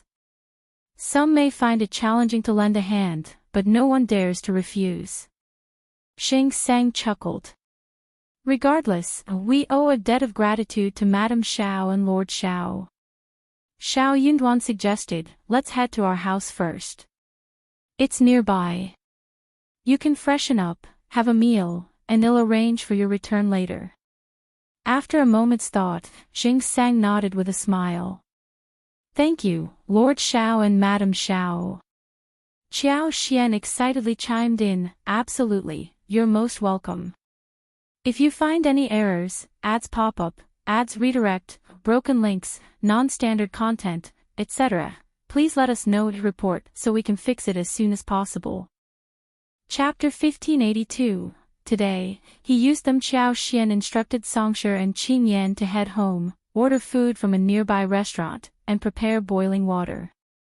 Turning to Zheng Sang and the others, Shao Yunduan suggested, "Brother Zheng, no need for formalities. Just call me by my name." Zheng Sang readily accepted the familiarity. "Brother Yunduan." The two women exchanged glances and shared a laugh. Although one carriage wasn't sufficient, Lord Qin, considerate as always, arranged for an additional one. Shao Yunduan and the group traveled to his house in separate vehicles. The children, especially fond of Qiao Xian, accompanied her, Shao Yunduan, Zheng Sang, and the rest. During the journey, Wu Guan and Lu Changming expressed their excitement. They felt relieved after finally venting their anger today, hinting at the countless grievances they had endured over the years. Having been fearless warriors on the battlefield, they returned to the city bearing injuries, illnesses, and missing limbs. Once mighty, now they had to endure humiliations and submit for a meal.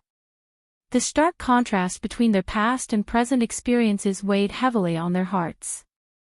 Shao Yunduan couldn't help but sigh inwardly. He acknowledged having used them to his advantage today. Prompted by Lixia's information, he swiftly arrived at the heavenly mansion. While Qiao Xian was unfamiliar with Fu Wenxin, Shao Yunduan recognized him. Observing the fourth prince's attempt to manipulate the crown prince, an idea occurred to him. Why not seize this opportune moment? Rather than rushing forward, he blended into the crowd, opting to observe the unfolding developments. Shao Yunduan exuded confidence, firmly believing that his wife wouldn't succumb easily. Rather than approaching the scene directly, he instructed Li Xiao to keep an eye on the crowd. When Shao Er brought over Zheng Sang, Wu Guan, and Lu Changming, Shao Yunduan intervened, preventing their progress. Upon revealing his identity and engaging in a brief conversation, Zheng Sang willingly handed over the reins, declaring that he would take charge. When Wen Fuxin was digging his own grave, Shao Yunduan took the forefront. Anticipating head steward Wen's involvement, he knew the patriarch would show up, driven by the expectation that his son would support him in his old age. Head steward Wen did not disappoint.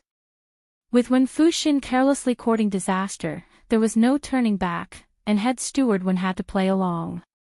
Confident in the fourth prince's backing, head steward Wen wasn't afraid of failure. As long as he tarnished Zheng Sang's name, the fourth prince would offer unwavering support. It seemed like the matter would eventually be settled as a minor inconvenience. However, fate had different plans for him this time. Even the fourth prince would find himself implicated to some extent. This affair concerned the descendants of soldiers who had fought for the country. Without a proper explanation, the generals wouldn't stand for it. In this critical moment, Zheng Sang took the stage. When he and Shao Yunduan synchronized their efforts, the trap ensnared the uncle and nephew, sealing their fate. Although Shao Yunduan hadn't anticipated the situation escalating to this extent, he found the outcome quite satisfying. The bigger the situation, the better. While the crown prince insisted on maintaining an appearance of normalcy, Shao Yunduan believed in divine retribution for the wicked. Regardless, he went with the flow. Upon reaching Qiao Xian and Shao Yunduan's home, Li Xiao swiftly prepared hot water, bathing the children and combing their hair. The dishes ordered from the restaurant arrived promptly. 2 tables were set with 8 dishes and 1 soup each. Shao Yunduan and the others even ordered 2 pots of wine. Qiao Xian dined at the kitchen table with the children. If you find any errors, ads pop up, ads redirect, broken links, non-standard content, etc., please let us know to report so we can fix it as soon as possible. Chapter 1583, Sadness. The restaurant, seemingly ordinary, boasted a menu of comforting home-cooked dishes. Mushroom roasted chicken, lamb roasted with onions, beef brisket stewed with white radishes, stir-fried meat, vermicelli cabbage, pork. The array was enough to elicit greedy expressions from the children. Despite their visible hunger, they restrained themselves, unwilling to make the first move. A collective gulp echoed in the room. Observing the children's plight, Qiao Xian took pity and urged them to sit. Dig in, before it gets cold. Grateful, Lu Fu expressed his thanks, prompting the children to follow suit. Only then did they settle down to eat. Once chopsticks met food, the children couldn't help but hasten their consumption. Half of the dishes vanished from the table in no time. Their rapid eating, however, lacked rudeness, and Qiao Xian's gentle assistance softened the scene. Shao Yunduan, Jing Sang, and others experienced a notable shift in mood. Rounds of dishes and a few glasses of wine later, Wu Guan unexpectedly broke into tears.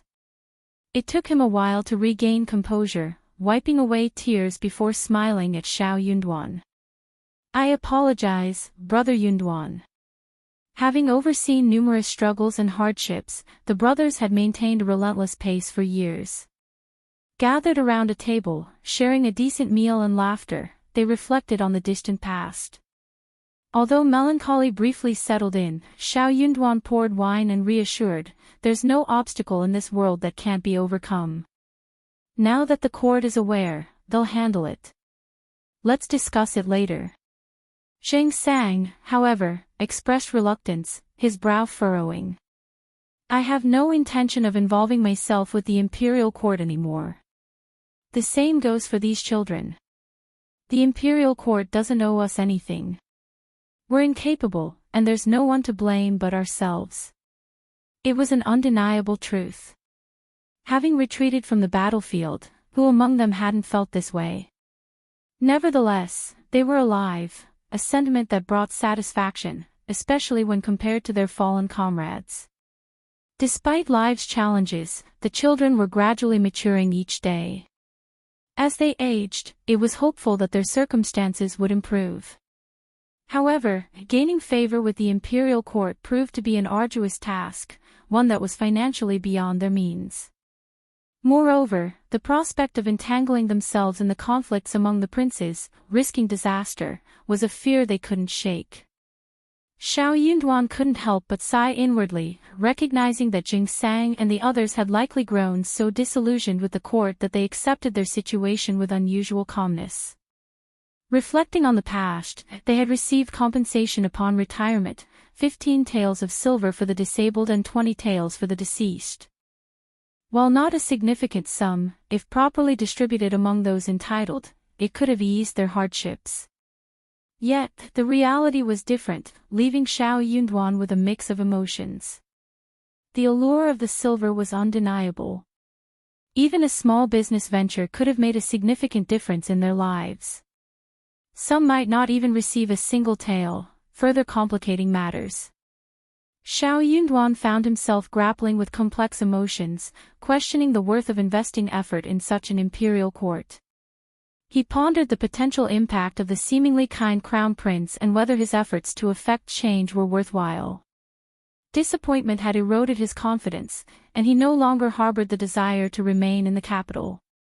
Smiling with a sense of resignation, Shao Yunduan spoke slowly, I'm not suggesting that you pursue an official position or rely on the court's charity. Saving yourself is not an impossible task. There are alternatives worth exploring.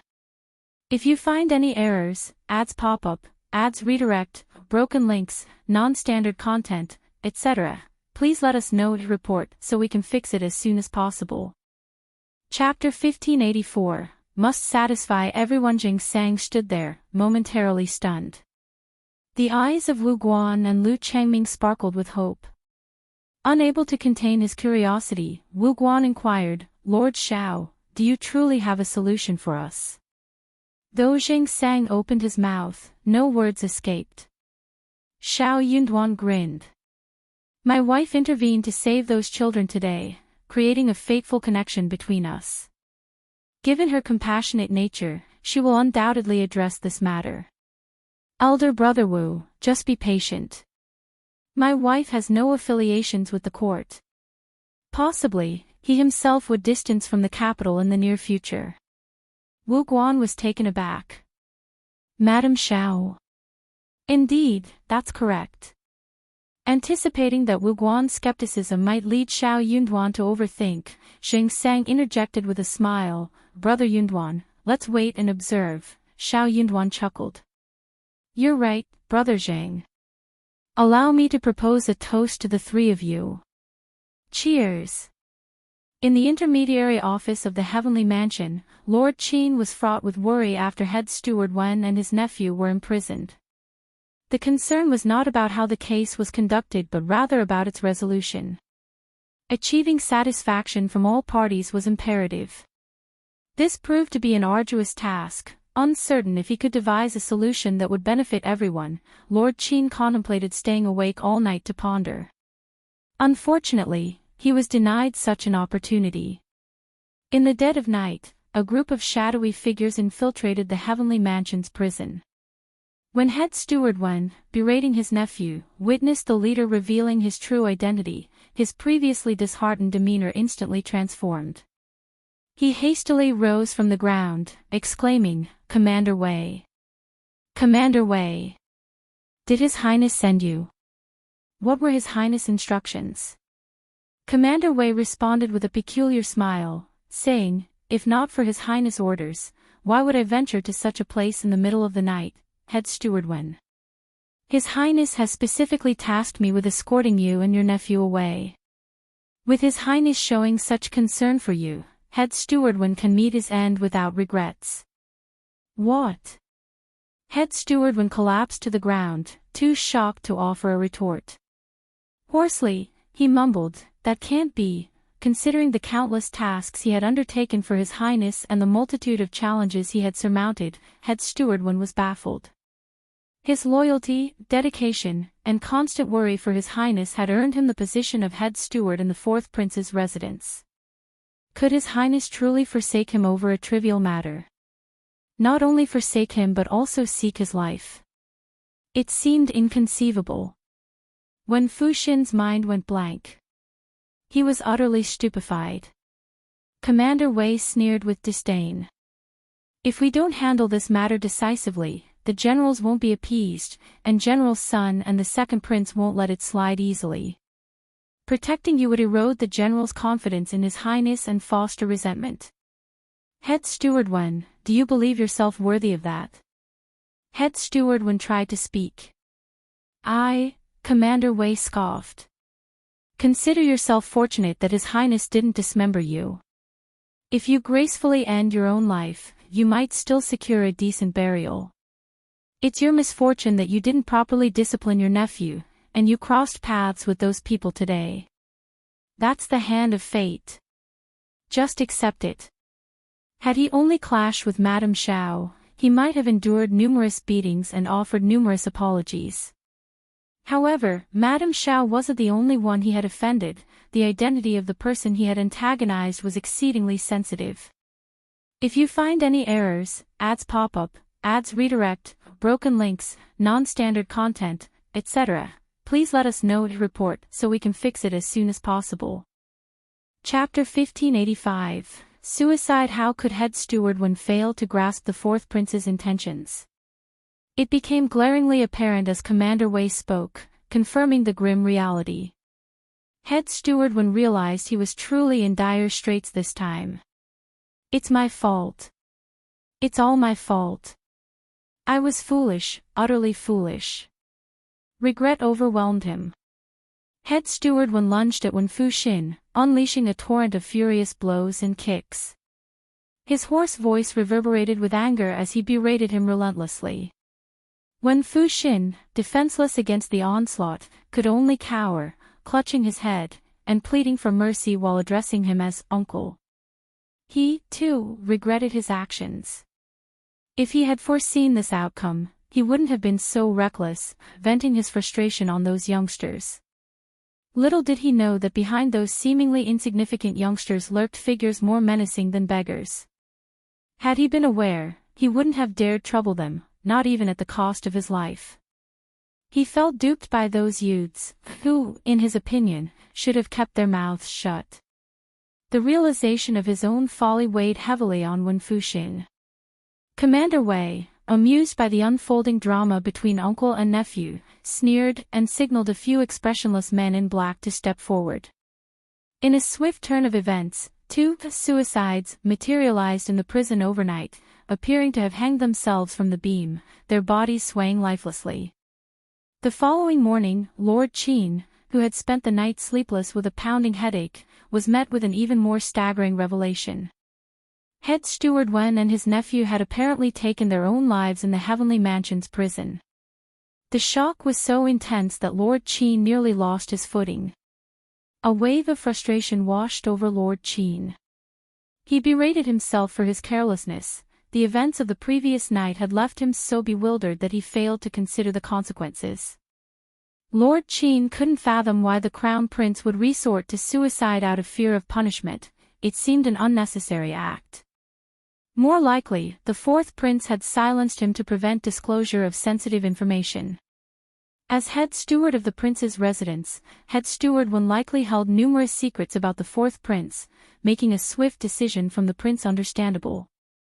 However, with the death occurring in his domain, Lord Qin faced the repercussions. The dilemma weighed heavily on him, and he pondered his next course of action. Enduring his headache, Lord Qin ordered the removal of the corpses, instructing their proper placement.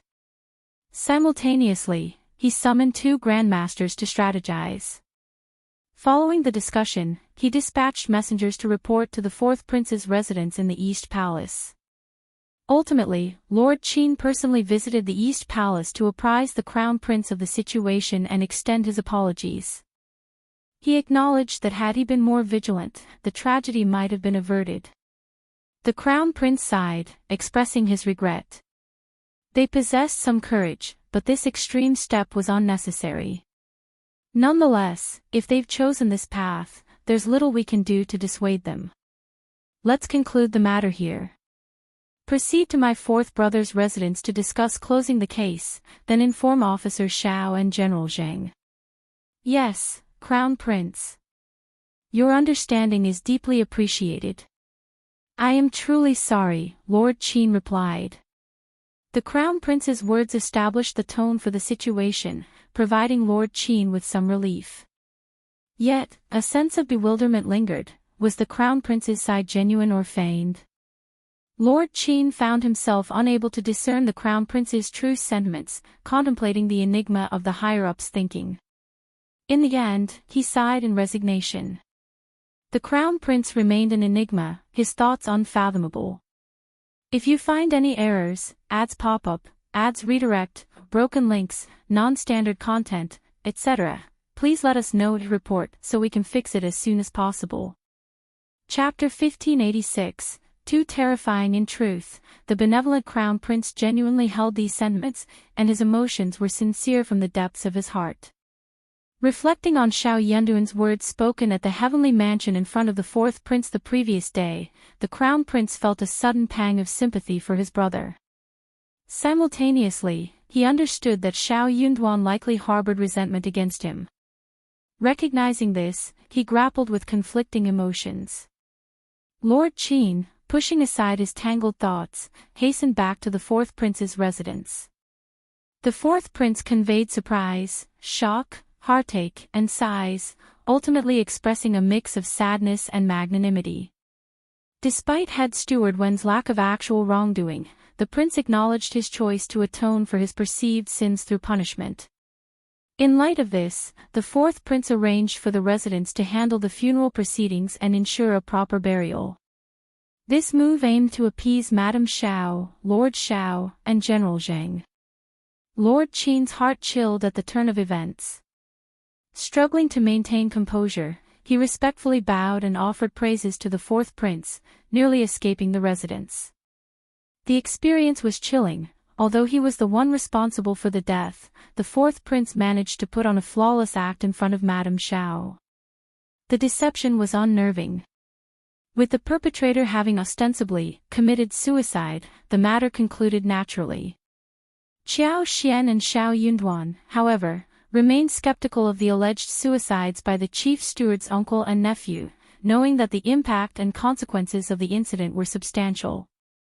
While serious, it didn't warrant the uncle and nephew paying with their lives. They would prostrate themselves, offering apologies. The punishment would involve numerous beatings and confinement for several months, perhaps even half a year. However, the notion that the uncle and nephew would willingly commit suicide raised doubts. Did they possess the courage for such a drastic step?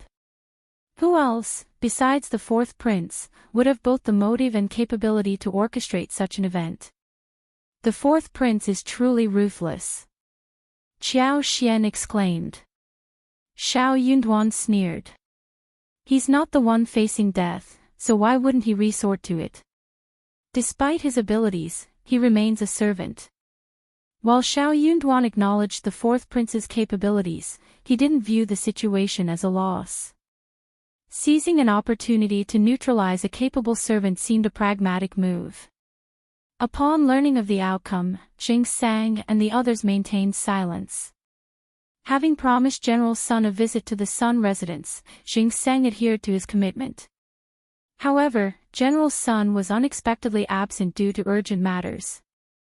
The Sun family's head steward extended a warm invitation to Jing Sang, expressing apologies on behalf of General Sunday. General Sun had to leave the city urgently. He insisted that if General Jing arrived, we should extend our hospitality and entertain him. Jing Sang concealed the mockery deep within him, adopting a composed demeanor and expressing around 30 to 40% gratitude. Having witnessed much of life's complexities, he no longer harbored illusions. A decade ago, he could have garnered attention and saved General Sun's life, earning the general's favor. However, with the passage of time, Jing Sang lacked official standing, societal status, influential connections, and a notable family background. It was unrealistic for General Sun to genuinely regard him with importance. If you find any errors, ads pop up, ads redirect, broken links, non-standard content, etc., please let us know to report so we can fix it as soon as possible. Chapter 1587. He knew 10 years ago yesterday's expressions of gratitude were mere formalities. While General Sun's words seemed initiated by politeness, Jing Sang couldn't afford to be criticized for mistreating his savior. Despite General Sun's status, he felt compelled to honor the invitation. However, with the recent suicides of the uncle and nephew in the Heavenly Mansion's prison, any potential leverage that General Sun and the second prince could exploit had dissipated. Given these circumstances, Jing Sang questioned whether General Sun would still extend his goodwill. Familiar with the duplicity and varied behaviors of dignitaries a decade ago, Jing Sang's understanding deepened over time. After sipping tea and engaging in a brief conversation with the butler, Jing Sang rose to depart. Before leaving, he expressed gratitude, making clear his reluctance to return to officialdom. He emphasized that he appreciated General Sun's kindness but had no intention of resuming his bureaucratic duties. "I will always be grateful, and I hope for your success and fulfillment of your desires," he added. The butler, somewhat relieved, awkwardly smiled and assured Jing Sang that he would convey the message to General Sunday. Notably, he refrained from attempting to persuade Jing Sang to stay, revealing General Sun's apprehension about any potential insistence on repayment for the life-saving grace. Expressing his thanks, Jing Sang received a small silver token of appreciation from the butler. "Here is 300 taels of silver," the butler said, acknowledging Jing Sang's challenging situation. "This is a modest gesture of our gratitude.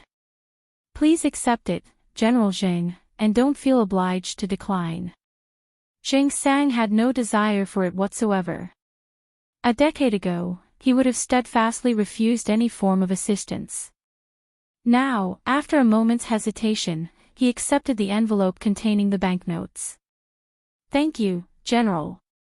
He recognized that declining might not bring him peace of mind. Besides, with people of various ages, ailments, disabilities, and lacking in essentials, 300 taels held significant value. It would prove beneficial to take it back. Expressing sincere thanks, Jing Sang couldn't ignore the potential intentions behind General Sun's gesture. Nevertheless, he had gained something from the encounter, and gratitude was only natural. As Xing Sang left, General Sun emerged from behind the partition. "Old master," the butler hastened forward and bowed, conveying, "This man is quite astute. He doesn't linger on matters unnecessarily." Having prepared various words, the butler found himself with no opportunity to share them. General Sun's eyes flickered, a sense of inexplicable frustration settling in. The feeling of hitting cotton did little to uplift his mood, and he recognized a deeper turmoil within himself. "Let it be." After a brief pause, General Sun uttered these words and walked away with firm strides. "If you find any errors, ads pop up, ads redirect, broken links, non-standard content, etc., please let us know to report so we can fix it as soon as possible." Chapter 1588. What is he trying to do? He was a beggar who had left the bureaucracy 10 years ago, now struggling in destitution. Regardless of his past bravery and excellence, in Emperor Xian's eyes, such an individual was considered worthless and not worth the emperor's attention. Shao Yunduan received a summons to appear in court. Kneeling in the intermediate hall of the Thousand Autumn Palace, Shao Yunduan faced the emperor's scathing reprimands. Emperor Xian of Qi, known for his intelligence, was also conceited and selfish. He had zero tolerance for scheming or anyone, even those who had previously praised him or made significant contributions.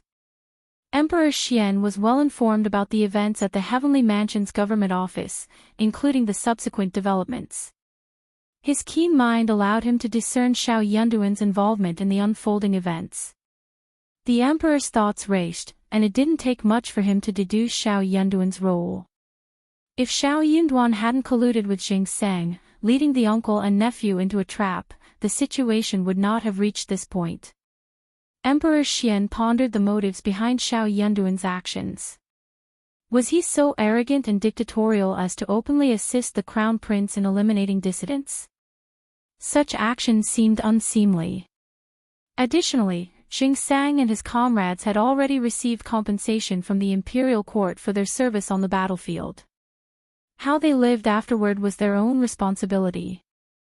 Why was Shao Yunduan associating with them and the Sun family, seemingly attempting to instigate conflict and tarnish the court's reputation? Fortunately, the situation hadn't escalated to its worst potential. Otherwise, Emperor Xian might have summoned Shao Yunduan not just for a scolding, but for more severe consequences. "I must warn you. Regardless of your significant contributions, you remain a subject of the Great Qin Empire, an official of the imperial court, not a personal servant of the crown prince. Your achievements do not grant you the privilege of arrogance. Do not harbor delusions that you can act with impunity and scheme against anyone. I will not tolerate it. If there is a next time, your punishment will be severe." Shao Yunduan listened to the emperor's rebuke in silence. As the emperor's anger reached the point of self-cursing, Shao Yunduan, bowing low, uttered, "I am sorry, your majesty. Please punish me." The momentarily calmer emperor, infuriated once again, forcefully slammed a cup of tea onto the coffee table. "How dare you? Shao Yunduan, don't think that you will escape punishment. Do you not understand what's in your best interest? I do not dare otherwise. I have reflected on my actions lately and come to a realization. My success since becoming an official has made me unstable. Although this incident is resolved, I cannot guarantee that I won't err in the future. Your Majesty, please grant me leave." Shao Yunduan felt a sense of relief. No longer desiring to remain in the capital, he contemplated pursuing his own path. What did it matter to him? Unaware that he would need to suppress his anger, feign ignorance of his wife's mistreatment, and continue serving the crown prince diligently, Shao Yunduan envisioned a life devoid of such servitude. He deemed his current role meaningless, devoid of any psychological comfort. If you find any errors, ads pop up, ads redirect, broken links, non-standard content, etc., please let us know to report so we can fix it as soon as possible. Chapter 1589. Crown Prince's embarrassment. This was Xie Jingrong's suggestion after gauging the Crown Prince's stance, and it resonated with Shao Yunduan. Initially confused, Shao Yunduan hadn't considered this possibility at first. Indeed, wouldn't it be more advantageous to seek release from his current position rather than persisting in the capital? What one doesn't know or see can't harm them. The future conduct of the Crown Prince, whether good or bad, was no longer of concern to him. Having fulfilled his duties and exerted considerable effort, Shao Yunduan, now emotionally detached, had no intention of obstinately persevering. He envisioned leaving the capital far behind. Regardless of who ruled the empire in the future, he would remain a subject. While he hoped for the Crown Prince's eventual success, he no longer prioritized merit. Fortuitously, he found the right moment to voice his decision. The emperor, caught off guard, briefly froze before responding coldly. Shao Yunduan, are you serious? Do you comprehend the gravity of your words? Your Majesty, upon reflection, I believe this is the most suitable course of action. The emperor stared at him with a sneer. So, you do understand your place. Shao Yunduan kowtowed once more. Go inform the Crown Prince of your decision. The emperor wanted the Crown Prince to make the final call. Shao Yunduan's heart sank, but he dared not utter further protest. Yes, I will. Without delay, Shao Yunduan proceeded to the East Palace. Upon hearing that Shao Yunduan sought an audience, the Crown Prince's initial reaction was to devise an excuse to decline. For some inexplicable reason, the Crown Prince felt a slight reluctance to meet Shao Yunduan alone. The awkwardness hung in the air, leaving him uncertain about what to say. After a moment's contemplation, he instructed someone to bring Shao Yunduan in. It wouldn't be prudent to avoid the meeting. What if Shao Yunduan was overanalyzing the situation? That was something the Crown Prince wanted to avoid. The Crown Prince, known for prioritizing others, usually chose to sacrifice himself in conflicts. However, this magnanimity often went unappreciated, making it slightly inappropriate in certain situations. As they exchanged greetings, the initial awkwardness in the Crown Prince's heart began to fade. Observing Shao Yunduan, the Crown Prince had much to express. Ultimately, he sighed and said, Officer Shao, you didn't have to confront Fourth Brother like that yesterday. Fourth Brother has always been hot-tempered. If he bears a grudge because of this, wouldn't he? Thank you for your concern, Crown Prince. Shao Yunduan calmly cupped his hands. Actually, it doesn't matter. After all, I am afraid that the Fourth Prince doesn't have any good feelings towards me. Shao Yunduan acknowledged, but inwardly, he marveled at the Crown Prince's apparent belief that the uncle and nephew had genuinely taken their own lives. Was the Crown Prince truly so uncomplicated? The revelation left Shao Yunduan astounded. If you find any errors, ads pop up, ads redirect, broken links, non-standard content, etc., please let us know to report so we can fix it as soon as possible. Chapter 1590, Requesting to be sent away. After a prolonged silence, Shao Yunduan seized the opportunity to reveal the purpose of his visit. The Crown Prince, taken aback, fixed his gaze on Shao Yunduan and gradually regained his composure. No. I cannot agree. Officer Shao, why entertain such thoughts? It is in your best interest to remain in the capital. Others pursue such endeavors to amass experience, but you are exempt from this necessity. The Crown Prince displayed a mix of anxiety and anger. Undeterred, Shao Yunduan maintained his resolve. Bowing respectfully, he asserted, Crown Prince, I fear that if I linger in the capital, the Fourth Prince may stir up trouble, and other princes might exploit the situation. What if it implicates your highness?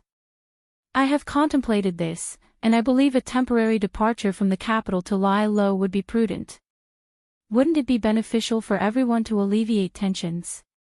The Crown Prince's expression darkened as he listened to Shao Yunduan. Officer Shao, are you still unable to let go of the past? Are you blaming me? Shao Yunduan paused briefly before responding, Crown Prince, you are reading too much into it. I harbor no such sentiments. Did he really need to pose such a question? Let go. How could he let go? What would happen to his wife if luck hadn't favored her, and she encountered Xie Jingrong and his accomplices?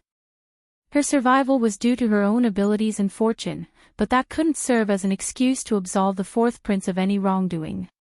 The Crown Prince attempted to console him, stating, regardless, Madame Shao returned unharmed. She suffered no harm. How could he say that? As a loyal minister, he had to heed the Crown Prince, but his heart remained frigid. Although Shao Yunduan's denial sounded genuine, the Crown Prince sighed with a bitter smile. I understand that you still harbor resentment, Officer Shao. But who in this world can act without restraint? There are limits to what one can accomplish. Even as the Crown Prince, I am bound by constraints. Could the fourth prince manipulate the Crown Prince's hand with a simple trick, rendering him immobile? Shao Yunduan, maintaining his composure, respectfully responded, Crown Prince, your wisdom is evident, and I acknowledge it. Despite that, do you still insist on leaving? Inquired the Crown Prince. Shao Yunduan cast his gaze downward and nodded. Yes, I can gather intelligence for the Crown Prince and avoid conflicts with the fourth prince. Would that not be a win-win situation? I may not harbor resentment from the past, but convincing the fourth prince might be challenging. If he perceives lingering animosity and seizes an opportunity to strike, what recourse do I have? Would I not be burdening the Crown Prince? That is why I believe it's in everyone's best interest for me to depart from the capital. Crown Prince, please grant me this request. Shao Yunduan knelt down, clasping his hands. The Emperor summoned me to the court today to reprimand me for the incident at the intermediate office of Heavenly Mansion yesterday. I have requested the release of the decree, and the Emperor instructed me to inform you. The Crown Prince's heart sank as he looked at Shao Yunduan, the previously gentle expression now marred. A feeling of disappointment and panic overwhelmed him. He couldn't shake the sense that the bond between him and Shao Yunduan was irreparably damaged. He resented Shao Yunduan for magnifying a minor issue and expected more from someone he held in high regard. If you find any errors, ads pop up, ads redirect, broken links, non-standard content, etc., please let us know to report so we can fix it as soon as possible. Chapter 1591, Why Are You So Unreasonable? Yet, he remained unyielding. Why are you so obstinate? The Crown Prince exclaimed in slight irritation. Reflect on it. Withdraw your request. Shao Yunduan chose not to engage in argument but rose from his seat and departed. The Crown Prince, seated on the couch, released a prolonged sigh. Frustrated, he sought solace at the princess consort's residence. Welcoming him with enthusiasm, the princess consort served tea with great hospitality. Observing the Crown Prince's disinterested demeanor, Princess Consort grew concerned and inquired, Crown Prince, what has happened? Is something troubling you? The Crown Prince seldom discussed political matters with the Princess Consort, who, in turn, refrained from probing into such affairs. However, Shao Yunduan's situation transcended mere politics. The Crown Prince sighed, Officer Shao requested release today. I cannot fathom why he would entertain such a notion. Oh, Princess Consort was taken aback and exclaimed, Crown Prince did not acquiesce, did he? They could not allow him to leave. He dared to venture where others hesitated, excelling in tasks beyond the capability of others. His contributions were manifold, including pleasant surprises. That year, the imperial plantation yielded a bountiful potato harvest, eliciting joy from the Ministry of Revenue. The Emperor, pleased, commended the Crown Prince, declaring him a boon to the empire. He asserted that in times of famine, these potatoes could potentially save countless lives. Such merit was priceless and irreplaceable. And Shao Yunduan had orchestrated all of this for the Crown Prince. Despite her disapproval of Qiao Xian and the belief that Shao Yunduan was overly lenient toward him, the princess consort still wished for Shao Yunduan to remain by the crown prince's side and offer his assistance. The crown prince, inherently kind-hearted, faced limitations with aides and confidants constrained by their reputations. In contrast, Shao Yunduan, a fearless youth, operated without as many worries and constraints. What hindered others did not impede him.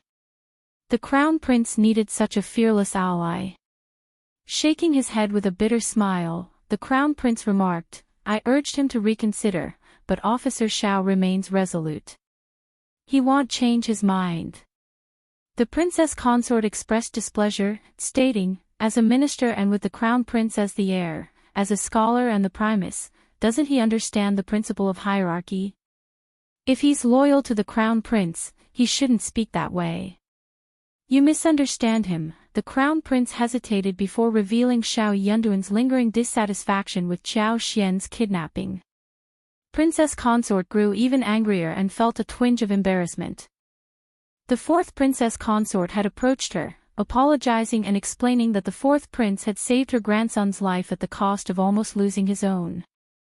While proud of her grandson's luck, princess consort found the fourth princess consort's request reasonable and couldn't refuse. She agreed immediately and sought to persuade the crown prince.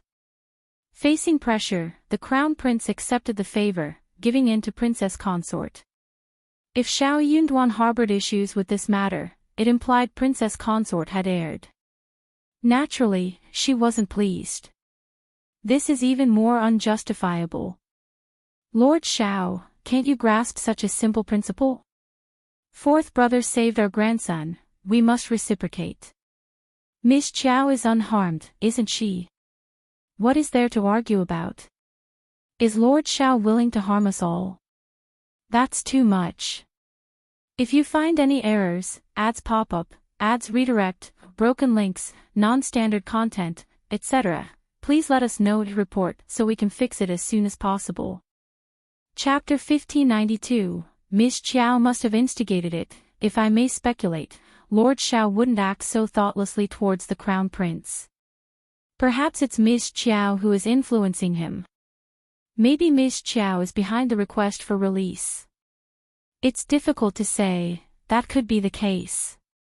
The more the princess consort contemplated, the more she believed she was correct, and the more she grew disdainful of Qiao Xian. She sighed, unable to suppress her disappointment. Born into a humble family with no proper upbringing. What a pity for Lord Shao. Her words raised doubt in the crown prince. He fell into contemplative silence. Princess consort sneered. "I've been saying that Miss Qiao will run into trouble sooner or later, and I am right. A virtuous wife should steer clear of such complications." Crown prince dismissed it with a wave. "That's their family affair. Let's not dwell on it." Princess consort felt a twinge of frustration. A family affair. While true, if it jeopardized the crown prince's interests, it ceased to be a simple family matter. She couldn't fathom why the crown prince indulged Miss Qiao to such an extent. It was perplexing. "What's your plan? What else could he do?" Crown prince sighed. "Wait and observe." At the Shao mansion, Qiao Xian, Shao Yunduan, Xia Jingrong, and Zhao Shu engaged in a discussion. The possibility of Shao Yunduan leaving the capital hung in uncertainty. The crown prince wouldn't easily let him go, but Shao Yunduan was determined to depart. He had no intention of prolonging his stay in the capital any further. He couldn't bear to see Qiao Xian harmed again. As long as Qiao Xian remained alive, the fourth prince would eventually yield to the crown prince, bringing an end to the situation. She's perfectly fine. But what if, one day, Qiao Xian's luck ran out, and she couldn't return? Would they be able to say, "Forget it, she's gone, why persist?" His efforts for the crown prince, especially the potato incident, had not only earned the emperor's admiration and respect but had also garnered widespread support. He had become a thorn in the sides of the other princes. The challenges wouldn't cease. In such circumstances, resigning wasn't appropriate. He could only release it, signifying a pause and admission of defeat. As long as the fourth prince and the others weren't foolish, they wouldn't proactively harm him. At most, they would observe from a distance. It wasn't that Shao Yunduan was arrogant, but the fourth prince might place him in a crucial position if he ever gained control. He hadn't been with the crown prince for long and wasn't irreplaceable. If that day truly arrived, it would be the day he resigned. Qiao Xian desired distance from the capital. What was so appealing about this place? She might as well be a local official, a local leader. To farm happily and earn money without exhaustion sounded ideal. Xie Jingrong worried about Qiao Xian's safety, which aligned with his hopes. Zhao Shu. He wanted to settle matters quickly so he could get married. Qiao Xian's heart skipped a beat. If the crown prince is unwilling, the fourth prince must be eager, right? If the fourth prince lends his support, Xie Jingrong smiled.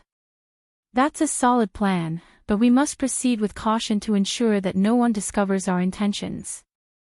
I'll devise another approach for Princess Consort's family, Shao Yunduan chuckled. Regardless, my decision remains unchanged. If the crown prince values our connection, he'll acquiesce. Over time, word of Shao Yunduan's departure from the capital started circulating. The fourth prince became intrigued and sought to verify the accuracy of the information.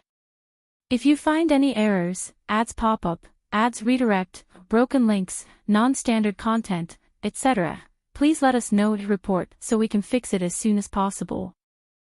Chapter 1593, Tit for Tat. The crown prince seethed with anger, adamant about rejecting anyone associated with the East Palace. However, Shao Yunduan's demeanor remained ambiguous and perplexing. Contrary to appearances, Shao Yunduan's stance was crystal clear. The fourth prince, growing increasingly convinced, desired to expedite Shao Yunduan's departure from the capital. This individual's presence in the capital's intermediate had brought about too many complications. The farther he went, the better. Initially skeptical of Princess Consort's words, the crown prince now found himself infuriated and placed blame on Qiao Xian.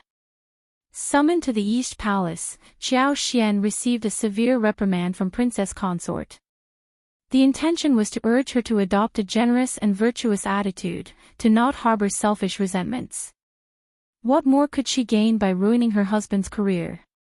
In the face of accusations, Qiao Xian grew indignant. I fail to comprehend your meaning, and I don't understand why you're telling me this. Princess Consort's anger escalated, and she sneered. You claim not to understand. You've always been audacious and intelligent, what's there not to understand? Princess Consort, you flatter me, am unworthy of such praise, Qiao Xian replied with a slight bow, maintaining composure. I am not impolite, I am not virtuous, and I am not selfish. Princess Consort, where did you come across these words? You. Princess Consort, is my husband worthless and foolish? Having seemingly discovered a vulnerability in Qiao Xian's demeanor, Princess Consort snapped, Miss Qiao, how can you speak ill of your own husband? You're not a good wife. Princess Consort, do you not grasp? I am inquiring about your opinion, not endorsing any particular view. So, do you also believe that my husband is not that kind of person? In that case, my husband should be the one to judge whether I am virtuous, magnanimous, or selfish, correct? My husband has always treated me kindly and has never accused me of being a bad person. I am genuinely perplexed. Where did these accusations originate, Princess Consort? Has someone maligned me in your presence? I will not accept being falsely accused. Princess Consort, kindly clarify and vindicate my reputation. Princess Consort, incensed, retorted, Miss Qiao, are you attempting to force me? How dare you? Do you comprehend the hierarchy? I'm simply seeking an explanation. Otherwise, I won't endure this tarnished reputation while remaining in the capital. Princess Consort, irritated by the mention of staying in the capital, snapped at Zhao. How dare you resort to such threats? Fine, I won't beat around the bush, I'll explain. You were abducted, Princess Consort, Qiao Xian interjected, expressing confusion. What are you talking about? I am becoming increasingly baffled. Princess Consort was caught off guard. Qiao Xian's kidnapping hadn't been made public. Shao Yunduan had informed the Crown Prince privately, with the Crown Prince opting to keep it under wraps. Upon Qiao Xian's pushback, the Crown Prince instructed Princess Consort not to openly discuss the matter. However, she cared little for the directive. In fact, she relished the idea of seeking revenge and eagerly anticipated the widespread dissemination of this information. If you find any errors, ads pop up, ads redirect, broken links, non-standard content, etc., please let us know to report so we can fix it as soon as possible. Chapter 1594. Chapter 1595. She cared little about the potential spread of rumors and the trouble it might bring to Qiao Xian. Princess Consort spoke coldly, you understand perfectly well what I'm referring to. There are no outsiders here, they are all my confidants. There's no need for you to feign ignorance. You were taken, who abducted me? Princess Consort, enlighten me with the whole story. When did this supposed kidnapping occur? Once again, Princess Consort choked, her face fluctuating between red and white. This time, she found herself speechless. Could she admit that the fourth prince was behind the abduction? She didn't dare, lacking any evidence. If news spread through her servants, the fourth prince would likely retaliate first. Feeling the weight of Qiao Xian's challenge, Princess Consort grew increasingly embarrassed and frustrated. You know what happened. I'm genuinely unsure, so Princess Consort, please enlighten me. You. Princess Consort panted, glaring at Qiao Xian. Her chest rose and fell rapidly, she was evidently seething with anger. I have underestimated you, she gritted her teeth, raising her eyes and speaking in a deep tone. Ms. Qiao, you are even more uncouth than I thought. I've never encountered such a shrew in the marketplace. It has broadened my horizons. The palace maids and attendants lowered their heads, their bodies tense. Holding their breath, they dared not make a sound. Auntie Fu, absent due to illness, was missed by everyone. In this charged atmosphere, no one dared to speak, and only Auntie Fu would have the courage to do so. Certainly, no one anticipated that Madame Shao would dare provoke Princess Consort to such an extent. Princess Consort, known for her demure and gentle demeanor, had never been witnessed losing her temper or speaking impolitely. Concern and worry spread among those present. Qiao Xian, unfazed, felt nothing. While the harsh words from Princess Consort might have caused other noble ladies to faint from embarrassment, Qiao Xian seemed prepared to engage in another 300 rounds of verbal sparring. With a blink, she regarded Princess Consort with confusion. Princess Consort, since you've never witnessed me behaving like a shrew in the market, how can you claim that I am? Pardon my lack of comprehension, but I genuinely don't understand. You, Miss Qiao. Princess Consort screamed, her embarrassment darkening her vision. You're deliberately opposing me. How dare you? Trembling with anger, her voice cracking, Princess Consort grew even more furious. While Qiao Xian seemed unconvinced, she chose not to say anything further. Princess Consort's anger escalated. Lord Shao has such a troublesome wife, it's no wonder he can't find peace. I will teach you the meaning of virtue. Scanning the surroundings, she called out, Xiaoxing, come here. The palace maid named Xiaoxing assessed the situation in front of everyone. Forcing herself to remain composed, she walked forward with a stiff posture, head lowered, and a wildly beating heart. She silently prayed that it wasn't what she feared.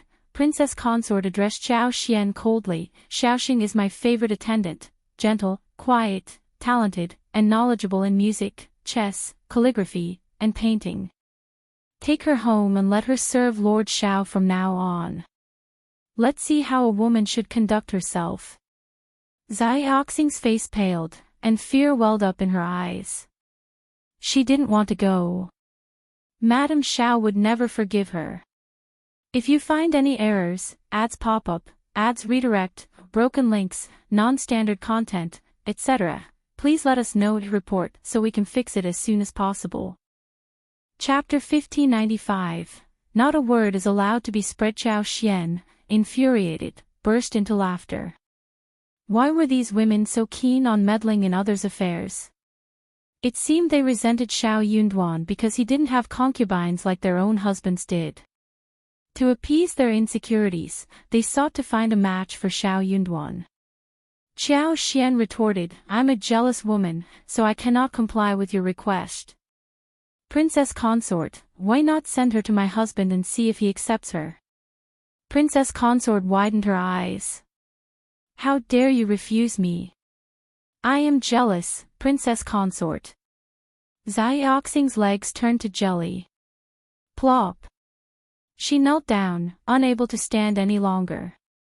In her heart, she fervently wished for a refusal. I'll take my leave now, Princess Consort. If you need anything, you can inform my husband. As long as he doesn't mind, I don't mind either. I'll defer to his judgment. I wouldn't dare to trouble Princess Consort further. I'll take my leave. Qiao Xian bowed and departed slowly. Princess Consort, frustrated, glared at Qiao Xian, attempting to halt her. But what did it matter if she kept Qiao Xian there? This person was simply incorrigible. As a member of the government and the crown prince's wife, could she administer a lesson and punish her as she did with the intermediate servants in the East Palace? Clearly not. Furthermore, she would not stoop to such disgraceful and ungentlemanly behavior, enough for others to mock her behind her back. Princess Consort seethed with anger. She trembled with fury, her breath erratic. What an audacious Miss Qiao! She was excessively arrogant. Where did she find the audacity to behave this way? Princess Consort took a deep breath, closed her eyes, and spoke coldly, if word of today's event spreads, none of you will be spared. Remember, each and every one of you. The maids hastily knelt down. Yes, Princess Consort. All of you may leave. Understood. The more Princess Consort dwelled on the situation, the angrier she became. She stood motionless, seething with indignation. Qiao Xian exited the prince's mansion and entered the carriage. As she settled into her seat, her heart raced, and her limbs felt weak. She patted her chest, heaving a sigh of relief. She was somewhat apprehensive. She couldn't fathom where she found the courage to confront Princess Consort face to face, provoking such fury in return. While it felt gratifying at the time, the aftermath might result in a lasting feud. Upon returning home, Qiao Xian instructed Yi to summon her husband if there were no urgent matters. The more she contemplated the situation, the more overwhelmed she felt. She needed to confess to her husband and then shift the blame to him, allowing him to devise a solution. Yi was remarkably swift. Shao Yunduan returned promptly upon learning that Qiao Xian sought him. My darling, husband, you're back so quickly. Qiao Xian greeted him with a smile. Now that she had regained composure, her limbs felt invigorated. Shao Yunduan raised an eyebrow, appraising her. Qiao Xian led him to sit down and said eagerly, It seems I've caused you some trouble. Seeing that she was still in a joking mood, Shao Yunduan felt relieved. He embraced her and remarked, The trouble you've caused isn't trouble at all. It's the fault of others. If you find any errors, ads pop up, ads redirect, broken links, non-standard content, etc., please let us know to report so we can fix it as soon as possible. Chapter 1596, Strike First. Qiao Xian couldn't help but laugh, sighing, I was too impulsive today. I showed no mercy. With nothing to hide from Shao Yunduan, who had a good memory, Qiao Xian recounted everything about Princess Consort summoning her to deliver a reprimand. Shao Yunduan expressed sympathy for his daughter-in-law. "It's been hard on you," he said. He sneered, adding, "My wife is right. I also want to ask Princess Consort, who gave her that information, or how did she know? What right does she have to judge my wife like that? What does our family's business have to do with others? I really can't stay in the capital anymore." Qiao Xian laughed self-deprecatingly. "Of course, that makes me so angry. Why am I not virtuous and selfish?" Shao Yunduan smiled and kissed her face, praising her with an indulgent look. "That is nonsense. My wife is virtuous, generous, and kind-hearted. You are the best in my heart." Covering her face, Qiao Xian smiled, lying in his arms.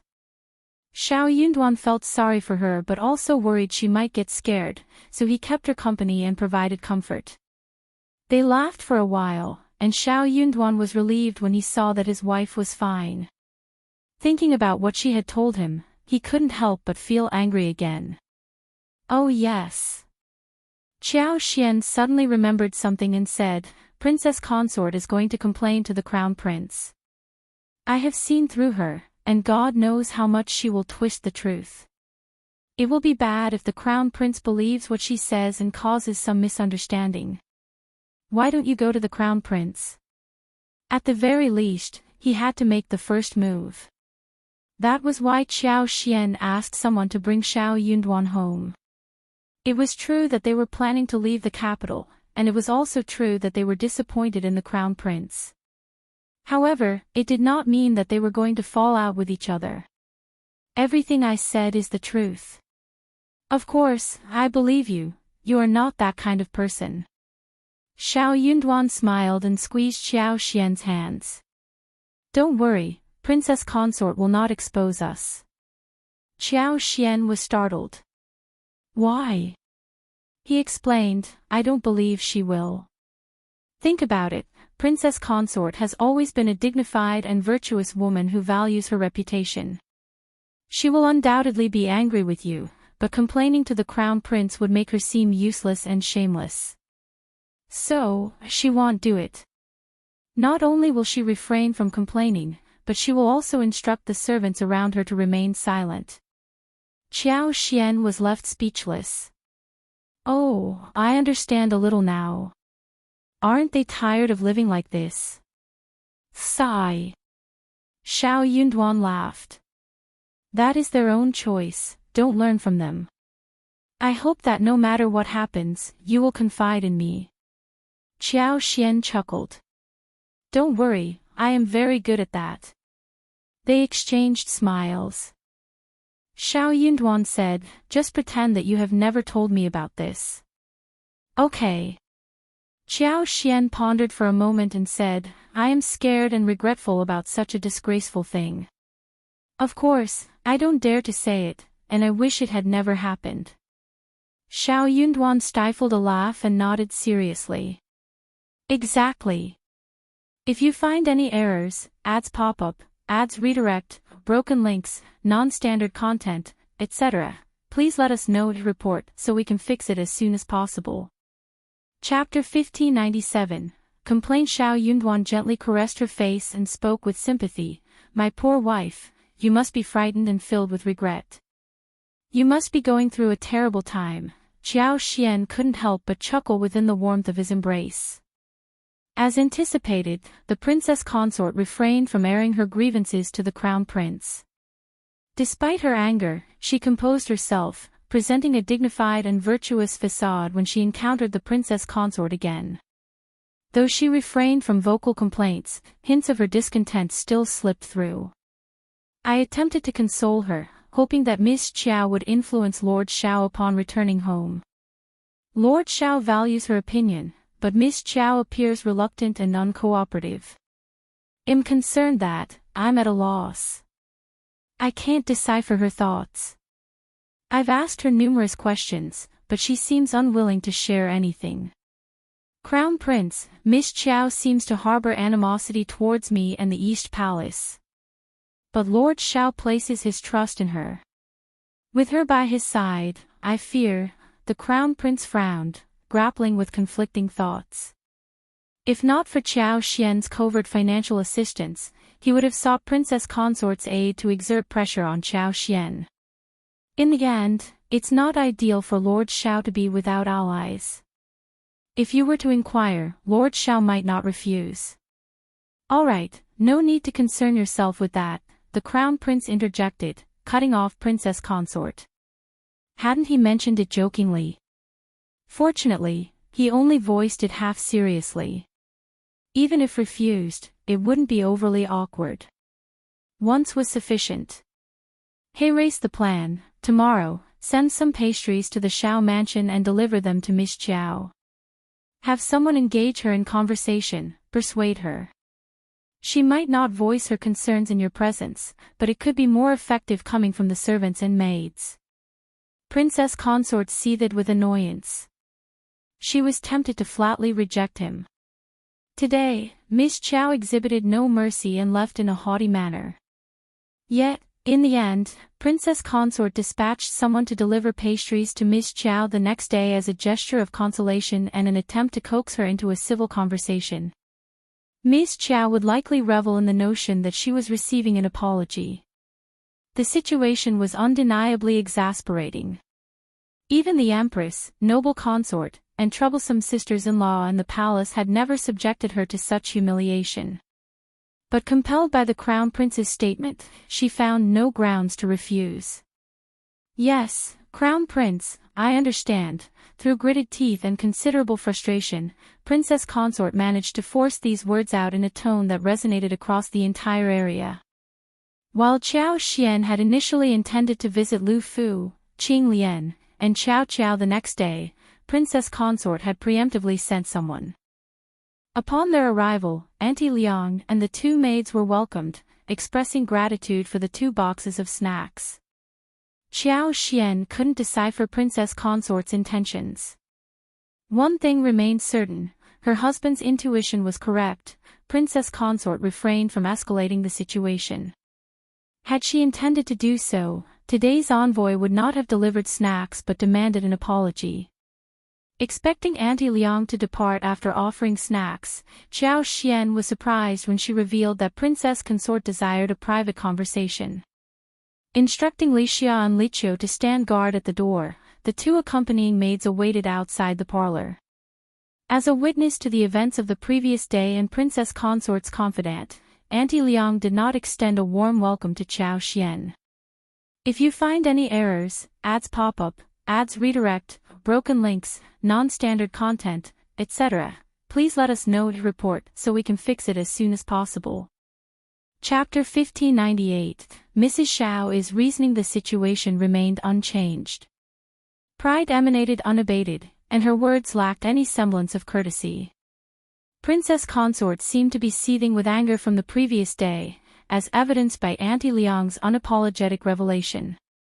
Employing both gentle persuasion and coercive tactics, she made clear the repercussions if Qiao Xian failed to prevent Shao Yunduan from departing the capital. His career would crumble, and Qiao Xian would bear the blame. Auntie Liang spared no criticism, accusing Qiao Xian of pettiness, selfishness, and callousness. Despite being unscathed, she insisted on feigning distress, jeopardizing her husband's future. In Auntie Liang's eyes, she was nothing more than a foolish and unruly woman.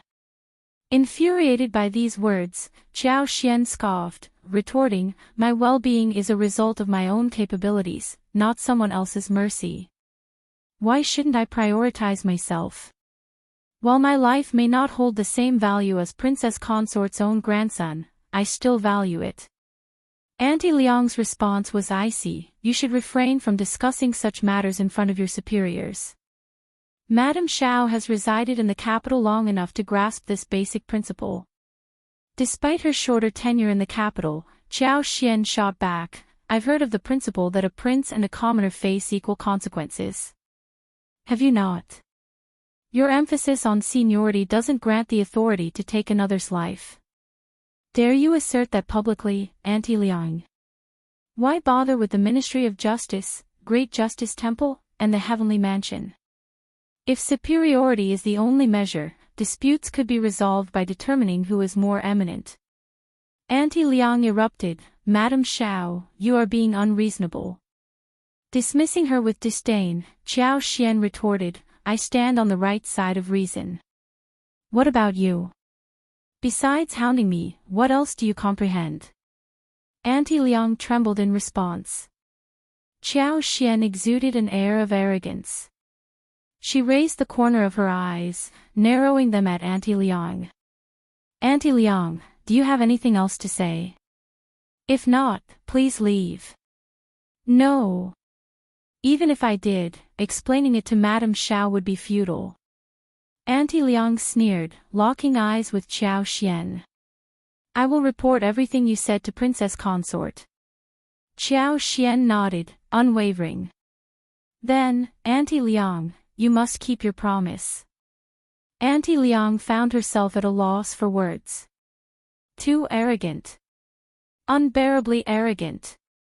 How could she? Qiao Xian remained composed. "Avoid exaggeration, stick to the truth. Any deviation is on your conscience." Unable to endure any longer, Auntie Liang snorted heavily and left, wearing a furious expression. Qiao Xian paid her no mind. Once Auntie Liang departed, she gathered Li Xia, Li Qiao, Mian Mian, and Ah Yi and set off for Jing Sang's residence in the north of the city. Having received the address from Jing Sang and the others, locating their destination wasn't challenging. However, as the road grew dirtier, bumpier, and more disorderly, and the surroundings turned increasingly dilapidated, Qiao Xian was taken aback. She hadn't anticipated such squalor beneath the emperor's jurisdiction. This served as a stark reminder that the past and present shared similarities.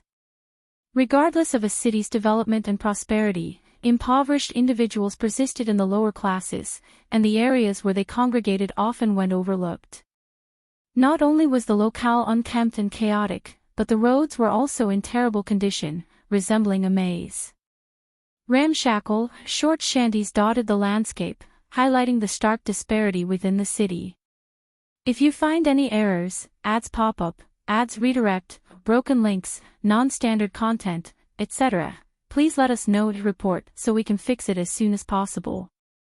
Chapter 1599. Visit. Perhaps due to the rarity of carriages traversing this area, the deeper they ventured, the more curious onlookers gathered. Many children trailed behind them, their laughter and screams filling the air.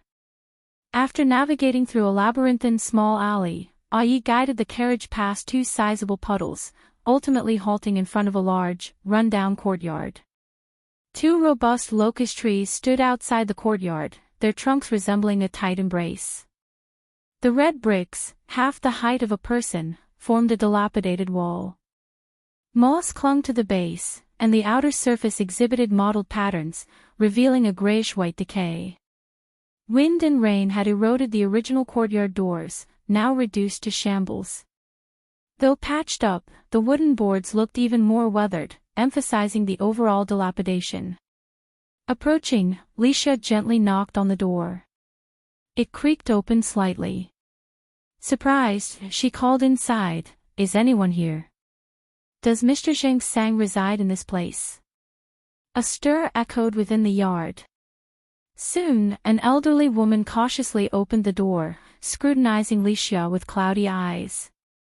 She inquired, "Miss, who are you?" Several children, both boys and girls, clustered behind the old lady. Clad in worn, patched clothing, they appeared small and frail. The oldest seemed no more than 6 or 7 years old, while the youngest was a mere 3 years old. Timid yet curious gazes met Lixia's. Shyly, they averted their eyes, offering tentative and bashful smiles. Li Xia reciprocated with a hurried smile and explained, "We are friends of Mr. Zheng Sang's old master and madam.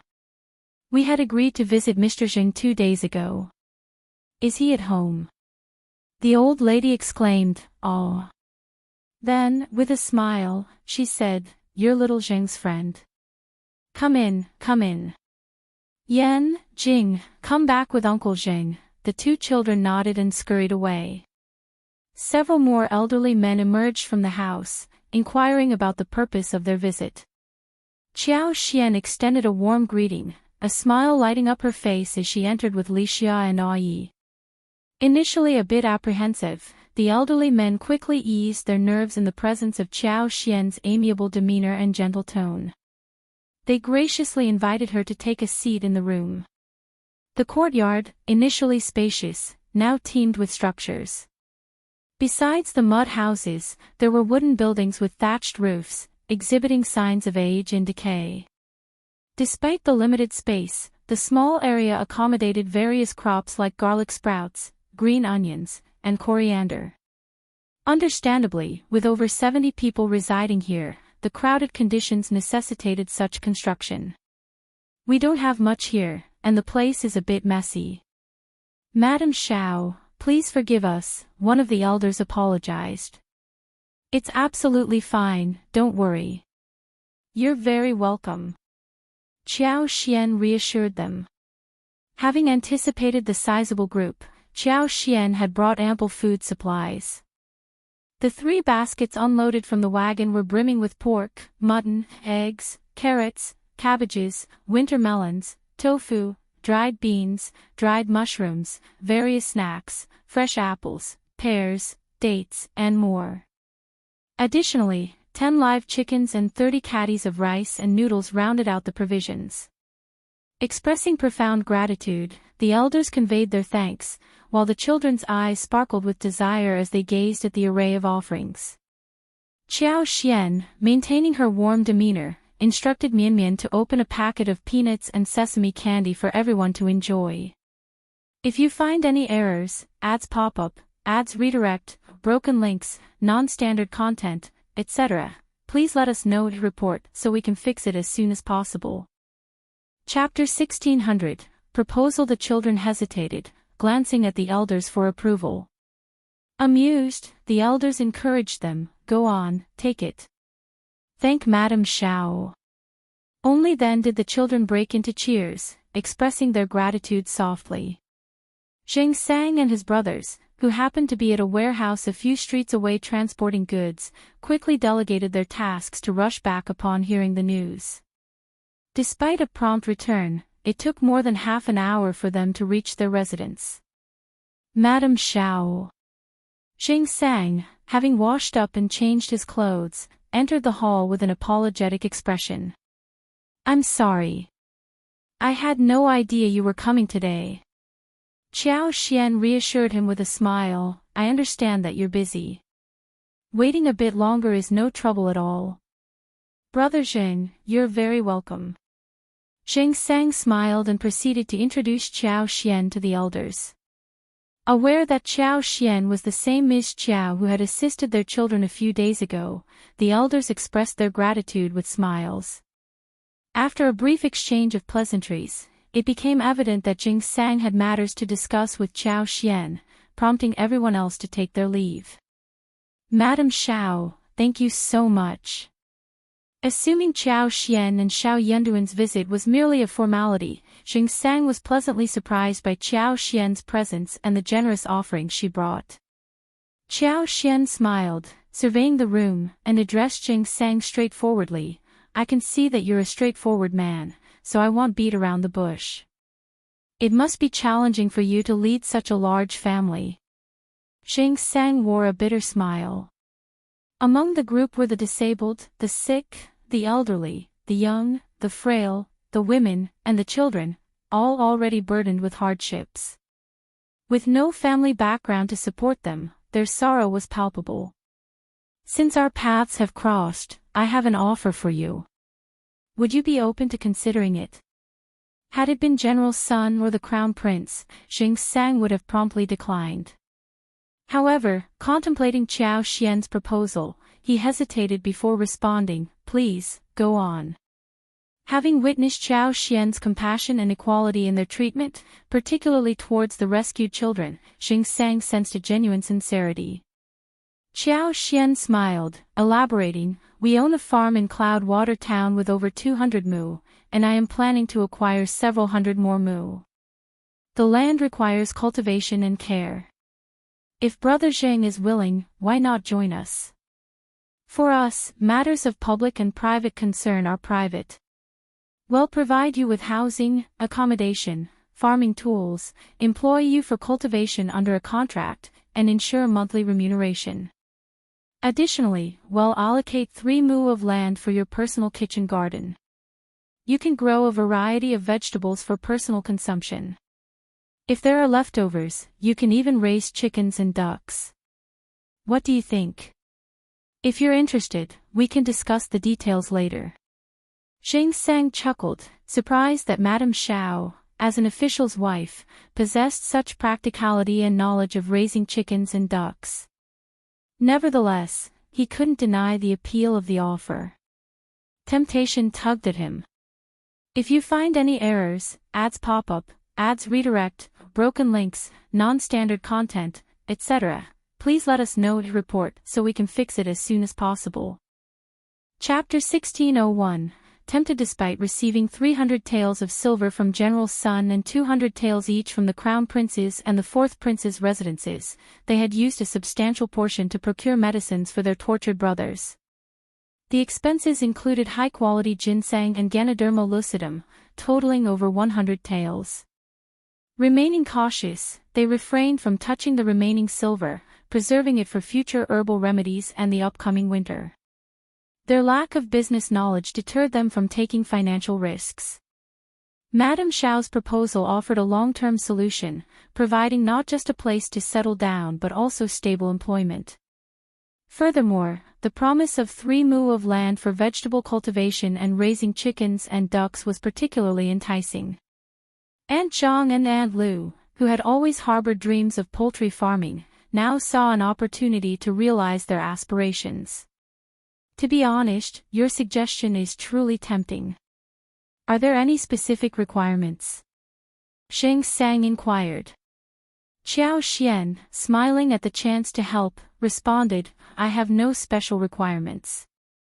We cultivate a variety of crops each year, potatoes, watermelons, cantaloupes, and even turnips and cabbages in autumn. Your responsibilities would include farming, weeding, watering, and harvesting according to the seasonal demands. The children, being young, can attend school if they wish. We'll cover half the expenses, and the other half should be sufficient. As for wages, men aged 15 to 65 receive 3 taels of silver monthly, while women receive 2 taels. For those between 12 and 15, the monthly wage is 2 taels. Those below 12 are not included. In addition, on the 15th of August every year, and during the Spring Festival, we distribute rewards. Everyone receives a minimum of 2 taels of silver, along with provisions such as rice, flour, oil, cloth, and more.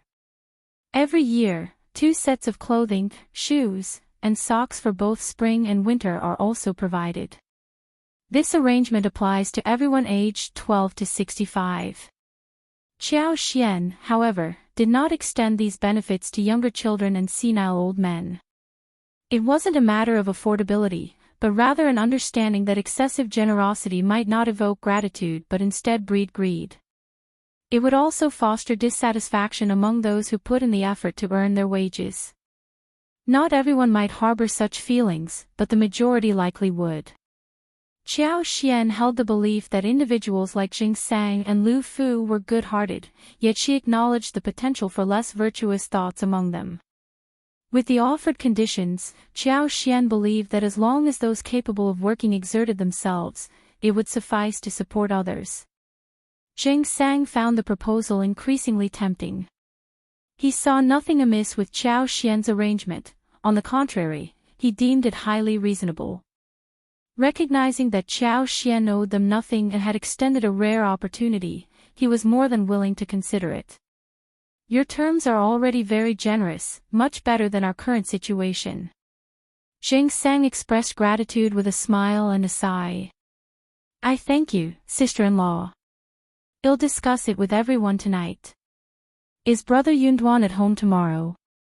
I plan to visit him, or if the postnatal is fine too.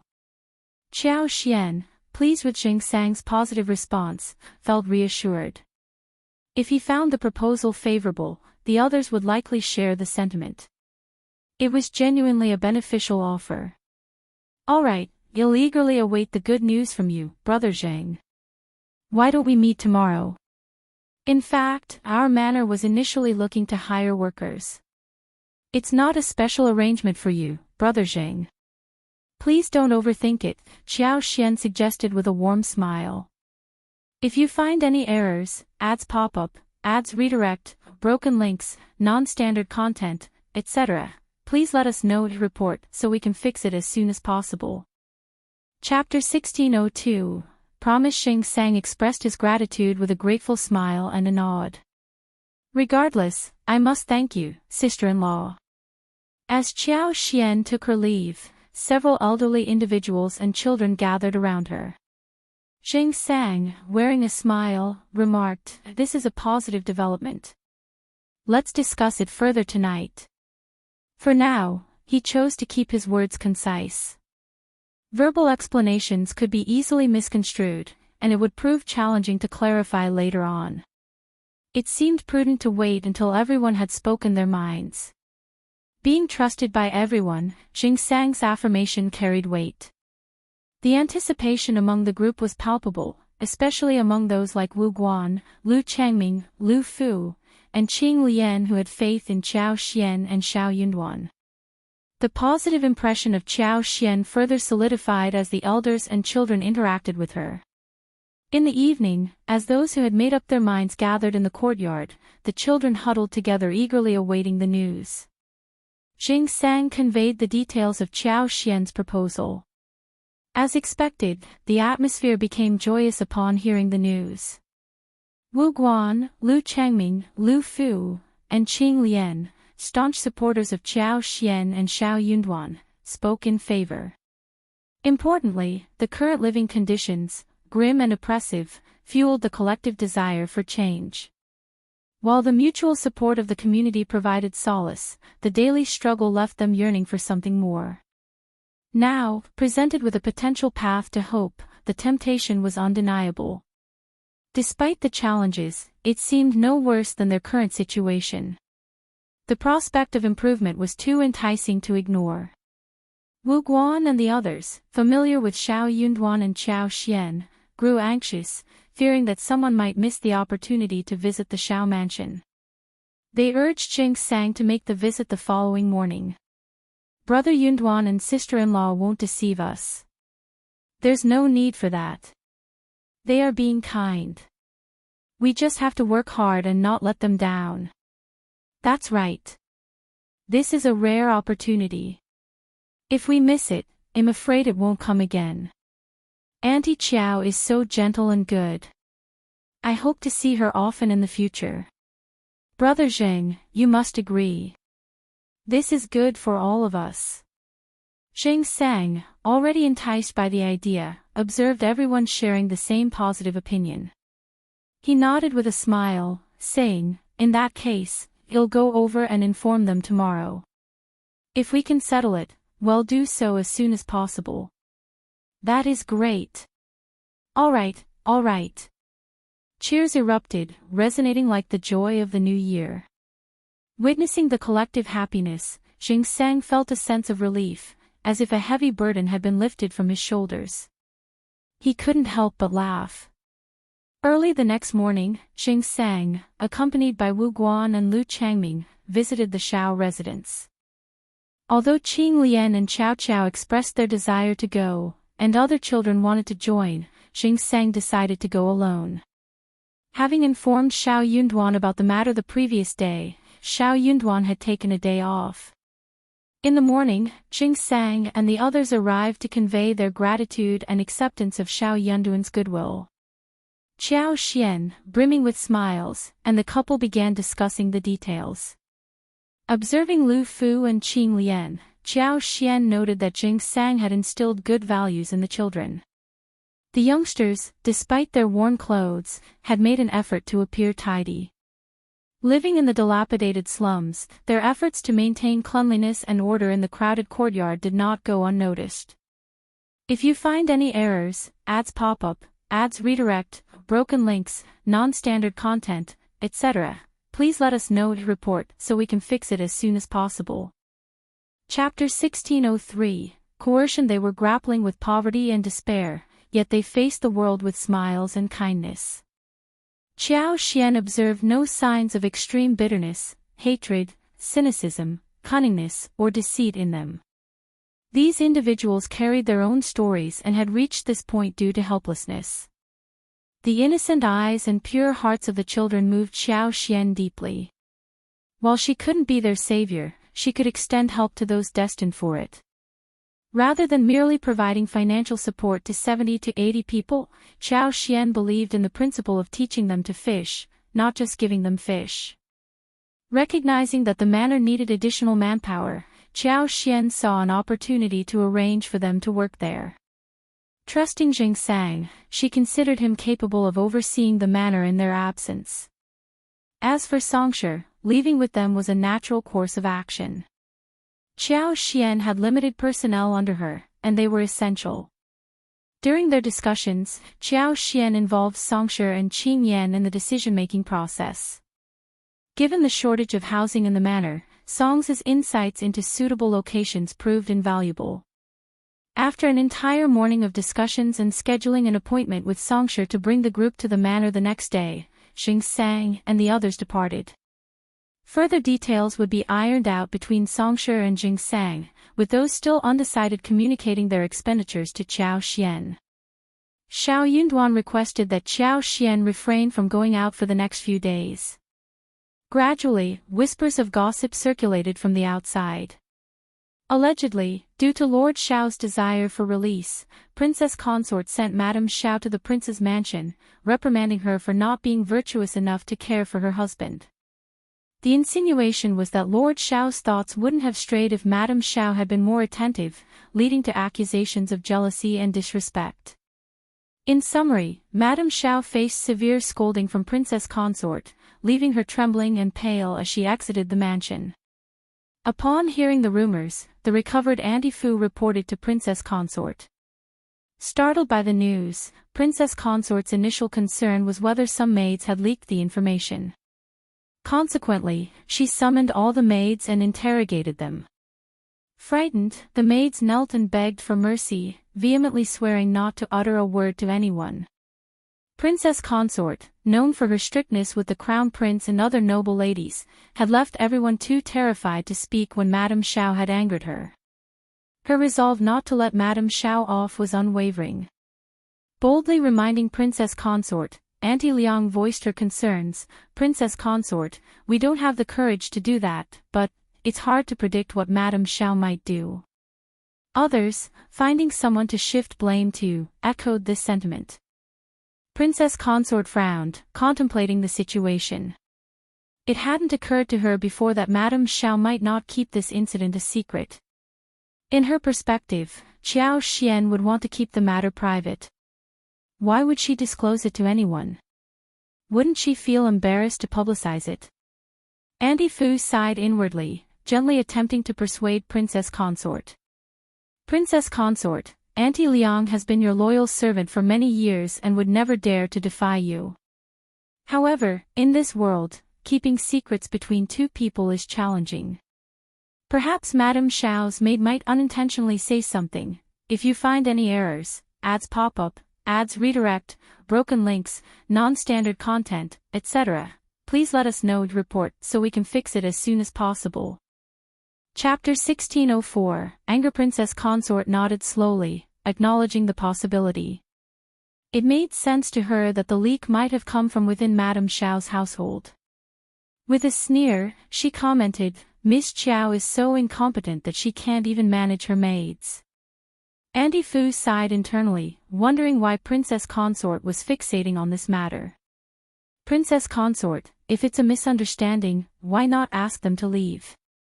Auntie Fu suggested. Leave. Princess Consort commanded, prompting everyone to express their thanks and hastily depart, relieved to escape the situation. As the room cleared, Auntie Fu hesitated before speaking. Princess Consort, the sudden spread of this news is unusual. I didn't dare hide it from you, and the rumors aren't favorable. This doesn't seem normal. Unperturbed, Princess Consort sneered, since the rumor has spread, let it be. It's not far from the truth anyway. Miss Qiao isn't exactly virtuous or free from jealousy, is she?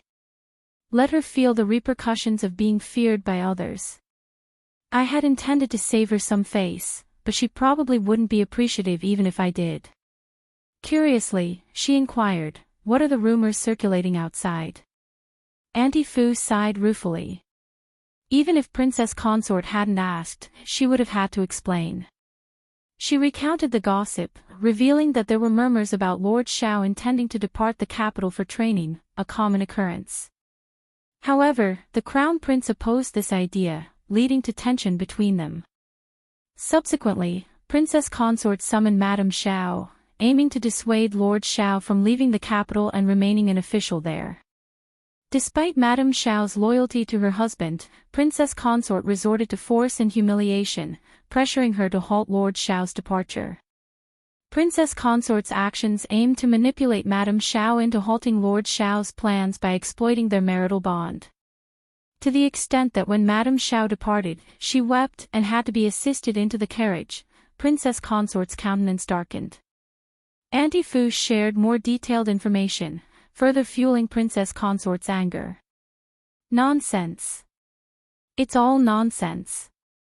When did I beat, scold, or humiliate her? What threats? Complete nonsense. I am the one who's angered by her. Unaware of the events of that day, Auntie Fu found it implausible that Qiao Xian could commit such audacious acts.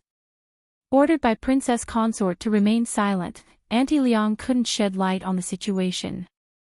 Seeking clarification, Auntie Fu asked, Princess Consort, what did Madame Shao say that day? Annoyed, Princess Consort frowned. It's not a pleasant matter, I don't wish to discuss it further. Auntie Fu found herself at a loss for words. After a pause, she raised a concern, Princess Consort, I don't know if the Crown Prince will inquire. Princess Consort's eyelids twitched, sensing trouble. Indeed, the positive efforts had backfired. The Crown Prince confronted her angrily, demanding, what did the Princess Consort say to Miss Zhao? Why are the rumors so damning? Princess Consort, you always value your reputation. What happened this time? Princess Consort's face turned purple, and she felt on the verge of tears. This humiliation was hard to bear, especially from the Crown Prince, who was the exception to others being rude to her.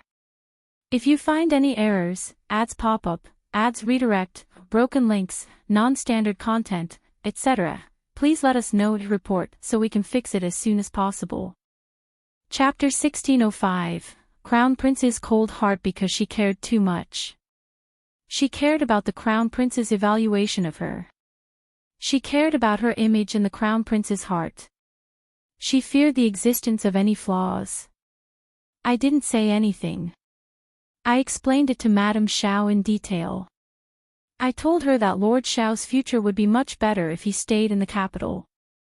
I was just trying to persuade Madame Shao to convince Lord Shao to give up. I don't know how it ended up like that. Crown Prince, don't you know what kind of person I am? The Crown Prince stared at her, his expression unreadable, leaving uncertainty about whether he believed her. Suddenly, he inquired, you reprimanded Miss Qiao for being selfish and jealous, and even claimed she was kidnapped. Is that true? Princess Consort froze, contemplating a rebuttal. Crown Prince continued, Officer Shao has already informed me, Princess Consort. Don't deceive me. If you lie to me too, I don't know if there is anyone I can trust. A pang of anguish gripped Princess Consort's heart. She grappled with mixed feelings of relief that the Crown Prince still trusted her and sorrow over his questioning. Yet, she couldn't deny the accusation. Miss Qiao infuriated me, so you did say that. Yes. But you can't blame me for that. Miss Qiao is so infuriating. She doesn't care about my dignity as the Princess Consort at all, and what she said is really hurtful. Crown Prince, you know that I have always been kind to others, but I don't know why Miss Qiao is so arrogant. This is the first time I've been so angry. The Crown Prince remained skeptical. What did she say? Reluctantly, Princess Consort disclosed the details, concealing her vulnerability in the process. Princess Consort's face flushed red, and the Crown Prince grew visibly agitated as he recounted the embarrassing details. Miss Qiao had indeed crossed a line. In one aspect, Princess Consort was right. Miss Qiao truly didn't comprehend the nuances of societal hierarchy. Suddenly, it dawned on the Crown Prince that Miss Qiao and Officer Shao had always been close. If Miss Qiao dared to make such statements, could it be Officer Shao's influence? Most likely, the realization struck him hard. The Crown Prince felt a chill in his heart, a profound sadness. It signified that Officer Shao's loyalty had wavered. He was no longer devoted to serving the Crown Prince. The Crown Prince felt a mixture of sorrow and desolation. Miss Qiao was unharmed, her reputation intact. Was it not proper for him to offer solace himself? Her unyielding stance stemmed from this. His fourth brother had saved his grandson's life. How could he turn a blind eye? If he failed to act, what would be left of his integrity? This could have been a situation with a favorable resolution. Why did it have to unravel like this? Princess Consort observed the Crown Prince, discerning his troubled state. It seemed that his thoughts were not solely focused on her, he harbored reservations about Qiao Xian as well. Exhaling quietly, she ventured, Crown Prince, there's a saying among the people, one must not stay in the intermediate. Since Lord Shao is resolute about leaving, why not grant his wish? He ventured out, faced a setback, and naturally, he pondered the benefits of remaining in the capital, considering your earnest attempts to convince him. If you find any errors, ads pop up, ads redirect, broken links, non-standard content, etc., please let us know to report so we can fix it as soon as possible. Chapter 1606, Young Master Xie's Thoughts. By then, you can devise a plan to bring him back. Currently, he's engulfed in anger, and Miss Qiao not only refuses to calm him down but exacerbates the situation. Lord Shao, being sentimental, becomes even more resentful. Regardless of Lord Shao's rationality, those around him fueling the turmoil can't be restrained. The more you try to convince him, the more repulsed Lord Shao will become. In that case, what's the use of retaining him, Crown Prince? The Crown Prince hesitated, swayed by Princess Consort's persuasions. However, parting with Shao Yunduan remained a heavy decision for him. He fully understood the invaluable assistance Shao Yunduan could provide if he stayed in the intermediate. Once he left the capital, it would be awkward to request financial aid, and he would inevitably incur substantial expenses in the future. Even the mere contemplation of this dilemma gave him a headache. Observing the Crown Prince's internal struggle, Princess Consort seized the opportunity to continue persuading with a smile. Even if Lord Shao departs, it's acceptable. Isn't Mr. Xie from the Xie family in the intermediate capital? Frankly, Mr. Xie and my nephew are growing close, forming a tight bond. My sister-in-law visited yesterday and discussed this matter.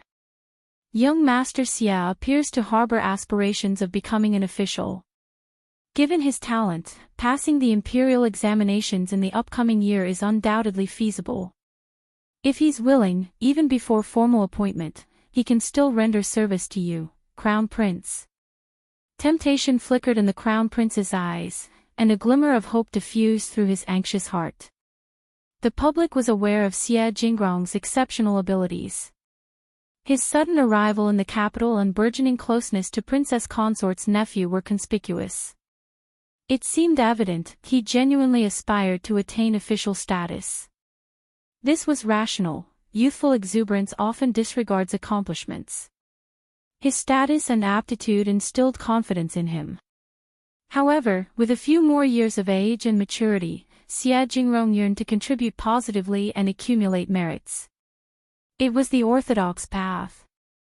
There must have been some understanding or realization on his part. If Xie Jingrong could remain after Shao Yunduan's departure, it was not an implausible idea. Moreover, as far as the Crown Prince knew, both Shao Yunduan and Xie Jingrong hailed from Yuzhang and shared an amicable relationship, making it even more favorable. I'll consider it. Princess Consort beamed with joy. Certainly. Once you've decided, I'll convey the message to my family. With Xie Jingrong being recommended to the Crown Prince by her family, the Crown Prince began to hold him in high regard. The more Princess Consort contemplated the prospect, the more delighted she became. The Crown Prince nodded and added, "Arrange for someone to speak with Miss Qiao and offer her a reward.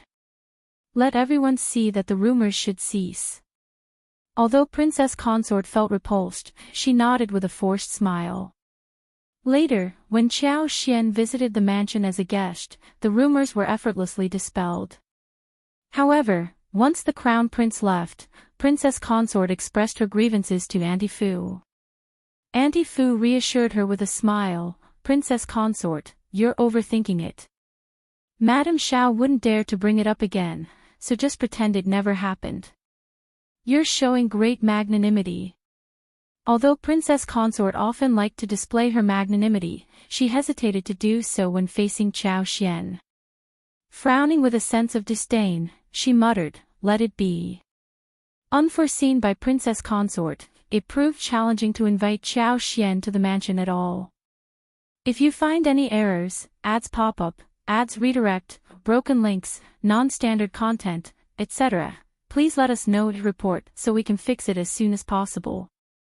Chapter 1607, Claiming Illness. Qiao Xian feigned illness, experiencing dizziness, insomnia, and fatigue, as she rested in bed.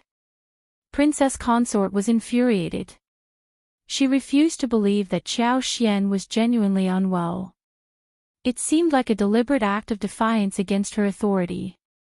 As the Princess Consort, she had taken the initiative to extend kindness, but it felt like Qiao Xian was now throwing it back in her face. That woman is insufferably arrogant. Lord Shao must be blind. Auntie Fu, though also displeased, attempted to calm Princess Consort down. "Should I go and talk to Madame Shao?" Princess Consort sneered, dismissing the idea. "No need. I won't lower myself to beg her. Let her revel in her arrogance and ruin Lord Shao's future. What good can she possibly achieve? She'll come to me in tears one day." Auntie Fu sighed inwardly, suspecting that there might be more to Madame Shao's actions than she knew. However, Princess Consort kept her silence, leaving no room for further inquiries. Determined to engage in a prolonged conflict with Madame Shao, Princess Consort pondered the uncertain future. The Crown Prince, displeased by Qiao Xian's presumed heirs, resolved to fulfill Officer Shao's wish. He had already severed ties, so why bother retaining him? Upon the Crown Prince's eventual release, Shao Yunduan felt a sense of relief and gratitude. Looking ahead to the New Year and Spring Festival, they anticipated departing the capital. Observing Shao Yunduan's apparent lack of reluctance, the Crown Prince's discontent deepened. He started questioning whether the loyalty he had experienced before was merely an illusion. These thoughts left the Crown Prince disheartened, prompting him to decide to ignore Shao Yunduan henceforth. Shao Yunduan was unfazed by the Crown Prince's indifference. Upon arriving home, he excitedly shared the positive news with Qiao Xian. Their joy was palpable. Qiao Xian, in particular, was thrilled, sporting a radiant smile. They envisioned a prosperous life as local leaders. Amused yet sympathetic, Shao Yunduan gently caressed her shoulders, his eyes filled with a fond smile. "Had I known leaving the capital would bring you such happiness, I would have suggested it sooner." Qiao Xian replied with a grin, "It's never too late, and the capital is good too. We've experienced life here before, it'll be even better elsewhere." Shao Yunduan chuckled, "You're right." Sharing an affectionate gaze, they hooked eyes, and Shao Yunduan, with a playful gesture, lifted her chin, leaning in to kiss her lips.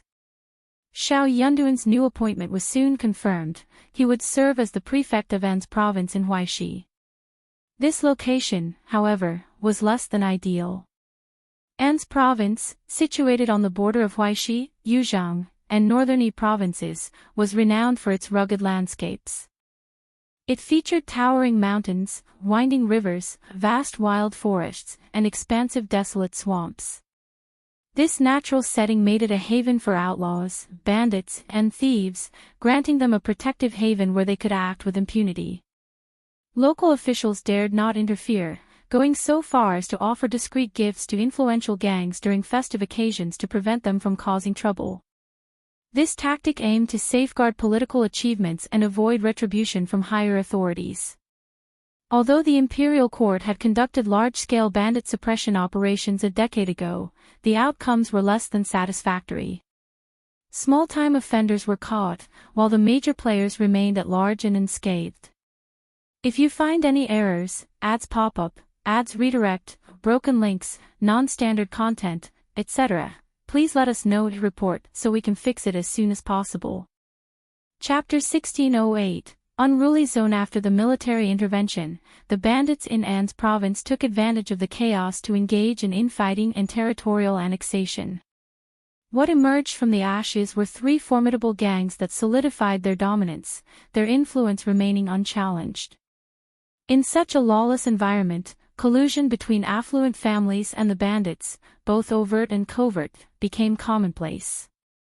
Cooperation was deemed essential for survival and mutual benefit, a symbiotic relationship where both sides thrived. The so-called bandit suppression operation not only tarnished the face of the imperial court but also eroded its dignity and credibility. The emperor, infuriated by the failure, demoted the high-ranking officials in the intermediate court who had played a role in the operation. Numerous local officials faced punishments, ranging from job loss to exile, depending on the severity of their involvement. Since then, the An's prefect position had become a dreaded assignment. Officials assumed their roles with solemn faces, eagerly seeking opportunities to depart. No one completed a full term, let alone contemplated re-election. Upon learning that Shao Yunduan was assigned to such a challenging post, his peers at the Ministry of Revenue reveled in his misfortune. Some envious officials even taunted him. Crown Prince, too, was taken aback by the news. It was evident that someone, likely his fourth brother, aimed to thwart Shao Yunduan.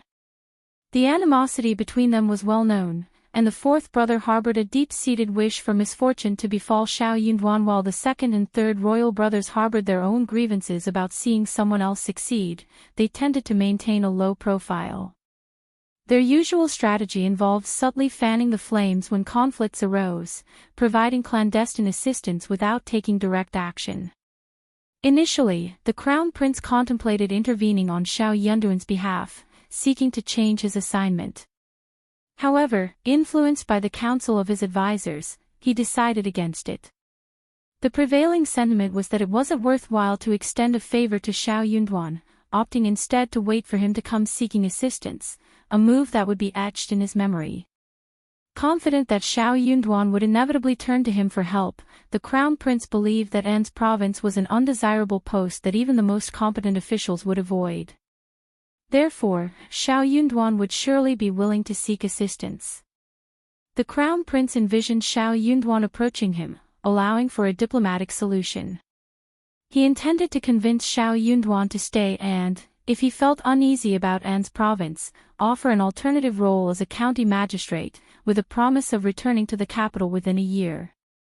However, Shao Yunduan had no intention of seeking the Crown Prince's assistance. Some of the Crown Prince's staff, attempting to provoke him, confronted Shao Yunduan. They questioned his purported capabilities and dared him to demonstrate true governance in An's province by eradicating the bandit menace. Shao Yunduan saw this as an opportunity to showcase his genuine abilities and not succumb to hypocrisy or the theft of unearned prestige. While the Crown Prince maintained a high opinion of Shao Yunduan, expecting him to eventually seek aid, Shao Yunduan had no plans to kneel at the Crown Prince's residence, begging for assistance. He intended to confront the challenges of An's province head-on, displaying authentic leadership and administrative prowess. If you find any errors, ads pop up, ads redirect, broken links, non-standard content, etc., please let us know to report so we can fix it as soon as possible. Chapter 1609. Not bad. Should Shao Yunduan resort to begging the crown prince now? The urgency of the situation weighed on Shao Yunduan's mind. Delaying any further could complicate matters, making it harder for both him and the crown prince. Despite considering the advice nonsensical, Shao Yunduan dismissed it. The two provocateurs, feeling a sense of accomplishment, believed they had touched a nerve in Shao Yunduan. Frustrated by his lack of response, they resorted to complimenting each other and congratulating themselves on their supposed cleverness. However, they remained concerned that Shao Yunduan might not take the bait. What if he resisted their attempts to provoke him and sought help from the crown prince? The crown prince held him in high regard, and such a request might receive favorable attention. To prevent Shao Yunduan from staying in the capital, they devised a plan. A decision was made to dispatch someone to monitor Shao Yunduan closely. If he did approach the crown prince for assistance, they would intervene midway, preventing him from proceeding. Given Shao Yunduan's scholarly background, they presumed he wouldn't act shamelessly or retract his decision. If he had requested release, he should follow through. With a sense of hesitation and worry, Shao Yunduan disclosed the situation to Qiao Xian. Unfazed, she became even more intrigued. The prospect of an unregulated area with vast territory excited her. Learning about the expansive pools and endless green mountains only heightened her enthusiasm. The mention of potential dangers from bandits didn't deter her, on the contrary, it fueled her excitement. While it posed a significant threat to others, for Qiao Xian, it was an invitation to explore her world, especially within the depths of the forest. She assured Shao Yunduan, "Don't be scared, hubby. Ai, Sun Bai, and Sun Qian are all going with us, right? They are all very capable people. After we leave the capital, we can recruit a dozen individuals and have Sun Bai and Sun Qian assist in their training. Then we can hire 20 or 30 competent escorts. We'll be able to establish ourselves there. Husband, as a local official appointed by the imperial court, those bandits might not dare to act recklessly. Let's maintain a facade of civility initially. Once we understand their background, we can plan strategically. No need to worry about lacking the capability to deal with them." Shao Yunduan chuckled upon hearing her words. He held Qiao Xian and sighed, "Good wife." He had initially worried about her fear, but it was clear that he had underestimated her courage. Now completely relieved, he continued, "In that case, we're on the same page." After a moment, Shao Yunduan held her and declared, "My wife and I share the same thoughts. Ai, Sun Bai, and Sun Qian are here, and we can train about 20 servants. That should be sufficient. I'll write a letter immediately and ask Meng Wanfu for assistance. I'll borrow a few people from him." Qiao Xian's eyes brightened, and she remarked with a smile, "You are so thoughtful, husband. General Meng's men are much more reliable." While they could afford to hire an escort, predicting people's intentions, especially in An's province's mixed environment, posed challenges. In a place where power dictated the final say, money wasn't always the most trustworthy motivator. Hiring an escort might be futile if someone could be swayed by a bribe. Despite the favor owed to Meng Wanfu, requesting his assistance ensured reliability from military personnel who understood the gravity of the situation and wouldn't succumb to bribery by bandits, thus preventing any potential regrets. If you find any errors, ads pop up, ads redirect, broken links, non-standard content, etc., please let us know to report so we can fix it as soon as possible. Chapter 1610. Kindness. The couple excitedly discussed and joyfully planned their approach to An's province when Zhao Shu arrived. Upon seeing Qiao Xian and Shao Yunduan, Zhao Shu couldn't help but express his concerns. "Fifth brother, sister-in-law, why persist in being officials? It's too much. We have enough money, why not just relax and enjoy life? Why subject ourselves to such a destitute place overrun by bandits? Let's abandon this pursuit. Just give the word, and he'll handle everything. As long as the funds were in place, Zhao believed this matter could be resolved. He found the idea of venturing to that undesirable location absurd. To him, it seemed like a ploy to send one's own head willingly. A poor official with no status or background from an obscure lineage might have no choice, but the Shao family had alternatives. Upon learning the news, Zhao was on the verge of infuriation. Wasn't it said that the crown prince highly esteemed fifth brother? Clearly, that wasn't the case. Pushing him into such a challenging situation, it became evident that the crown prince was heartless and deliberately creating obstacles for him. In essence, he wanted fifth brother to remain in the capital to exploit him fully.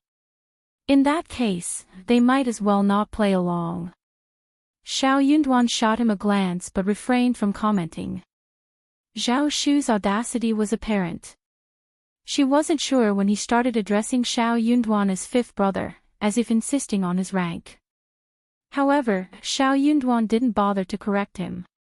It was almost amusing to see Zhao's thinly veiled intentions. Why else would he label him as stupid and discourage him from going to An's province? If it were truly an unbearable place, Yunduan would naturally find a way to return. He refrained from any action, implying that he possessed the strength to confront challenges. Such thoughts were shared not only by Yunduan but also by his wife. Could it be that their perspectives were inferior to his? The absurdity of it all warranted silence. Making noise would only risk becoming a source of mockery. Yet, there he was, panicking and squawking like a chicken. Why would Tao like someone like him? Indeed, Yunduan and Qiao had inquired about this matter by sending a letter to their family before departing for Qingdi. Songshi handed them the letter upon their return to the capital. Reading the contents, Yunduan, despite his frustration, had to reluctantly accept the reality. Objectively speaking, this person seemed fine, no apparent flaws. If he ever mistreated Tao, handling him wouldn't pose much difficulty. However, Yunduan didn't harbor much affection for Zhao. The fact that his brother fancied the man who had kidnapped his sister bewildered him.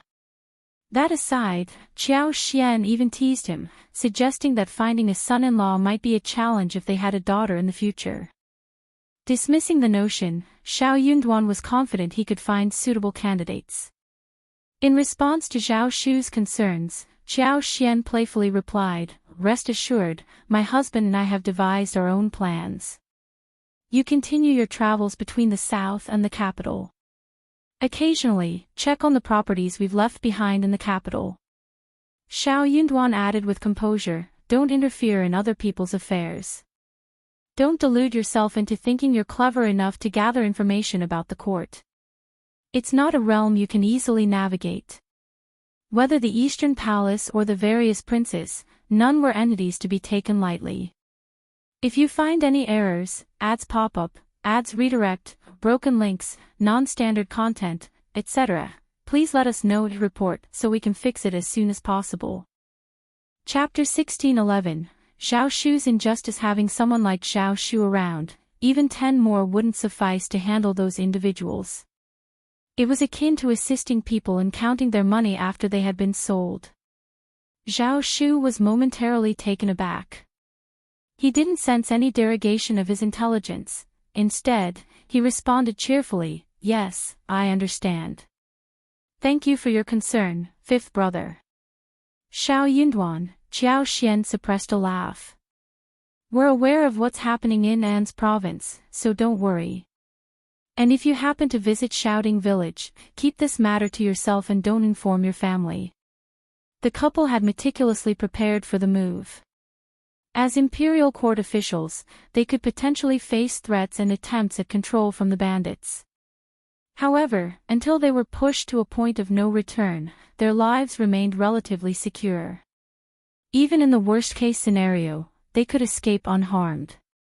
Not revealing such matters to their families was a precautionary step, preventing any unnecessary worry or misinterpretation. Casting a guilty glance at Yunduan, Zhao assured, "Sister-in-law, rest assured, I won't breathe a word to anyone." Qiao nodded, offering a smile. "Once we settle there and prosper, I'll invite you to join us in our prosperity, Zhao." Zhao joy knew no bounds. "Certainly, sister-in-law. Thank you." Both fifth brother and sister-in-law treated him well, always offering support regardless of the circumstances. As for the opportunity to strike it rich in the less-than-ideal locale of An's province, Zhao didn't dwell on it. His thought process was simple: if sister-in-law said an opportunity to make a fortune would come, then it would come. If she needed money, he would provide it. If she required assistance, he would willingly follow suit. At this juncture, even Uncle Qing and Aunt Qing couldn't help but be moved. Life, it seemed, was often a matter of luck. In the past, when their young master was still present, he would frequently jest and express concerns about his kind and naive nature. He feared that safeguarding such substantial family wealth in the future might prove challenging. Whether or not he could protect it wasn't the primary concern. What troubled Aunt Qing the most was the possibility that, instead of safeguarding the wealth, he might inadvertently bring disaster due to his vast assets. She had devised a plan for such a scenario. When the time came, she intended to discreetly relinquish some of their assets, investing in precious antiques and accumulating more gold and silver. They would maintain a low-key lifestyle, avoiding unnecessary exposure. Unexpectedly, her departure happened so swiftly that she couldn't make any arrangements for him. Besides bequeathing a considerable number of trustworthy individuals, what was even more surprising was that he had amassed wealth surpassing that of the Zhao family. The funds seamlessly integrated into the family's coffers, attracting little attention. No matter how unassuming he might be, with Lord Shao and Madame Shao by his side, no one could dare mistreat him. It was evident that he could lead a worry-free life. In addition to expressing gratitude, Zhao also bid his farewells. The patriarch of the Zhao family had sent him a letter, urging him to return for the new year as there was an important matter to discuss. Granting due respect to the family patriarch, he had agreed to spend the new year with Qiao and Shao Yunduan, but his departure would be inevitable. While Shao Yunduan was indifferent to the situation, he silently wished for Zhao's departure. If you find any errors, ads pop up, ads redirect, broken links, non-standard content, etc., please let us know to report so we can fix it as soon as possible.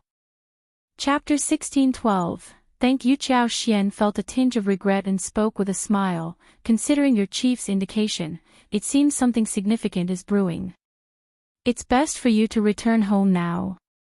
We'll embark on our journey after the first month of the new year, so there's no need for you to come back to bid us farewell. If you have the time, visit Shouting Village. I have something to send back to you, and you can take it along. It's not much, just 2 medium-sized boxes. The 2 boxes could easily be accommodated in the luggage-laden carriage, causing no inconvenience. Zhao often had several attendants accompanying him whenever he ventured out, so the addition of 2 boxes wouldn't pose any difficulty. That's why Qiao made the request. Zhao was delighted at the chance to assist fifth brother and sister-in-law. He grinned and agreed, "Of course, sister-in-law. Just prepare them, and I'll send someone over to collect them. Don't worry, sister-in-law. I'll ensure they reach safely." Qiao smiled appreciatively, "Thank you." Zhao's grin grew even more amiable and attentive. "You're welcome, sister-in-law." Xie Jingrong also made an appearance. He was not one to merely scratch the surface. Extending his smile to Shao Yunduan and Qiao, he conveyed, "Congratulations." Shao Yunduan returned the gesture with a cupped hand, "Thank you." Understanding the underlying message, Xie Jingrong exchanged smiles with them. Had Xie Jingrong not informed the princess consort's family about his intention to work for the crown prince, the crown prince might have been seriously tempted. He would have lost Shao Yunduan but gained young Master Xie, making it a reasonable exchange. Shao Yunduan wouldn't have been able to escape so smoothly. This realization made Shao Yunduan understand that, in the crown prince's eyes, he was merely a valuable tool and a useful chess piece. For those old ministers burdened by reputation, many actions were constrained. Yet, Shao Yunduan, originating from humble beginnings without connections in the capital, had fewer reservations. Without Shao Yunduan, finding a replacement with his level of suitability would be an arduous task for the crown prince. However, if he could secure the eldest son of the Xie family, it would serve as a compensatory measure for this loss. Moreover, given the strained relationship between Shao Yunduan and himself, the crown prince felt a sense of disappointment and irritation, prompting him to let Shao Yunduan depart. Unable to approach Xie Jingrong directly, Shao Yunduan had been eagerly anticipating this meeting to express his gratitude face to face. The three of them gathered in the study for a conversation. Sharing a similar perspective to Shao Yunduan, Xie Jingrong believed that while others might find it challenging to navigate An's province, Shao Yunduan might find a way. In a place like that, peril and opportunity coexisted, offering a risk worth taking. Crucially, the reality in An's province was dire. Serving as an official there equated to exile, rendering anyone who went invisible in the eyes of the capital's residents. Over time, the Eastern Palace's influence on Shao Yunduan would fade away.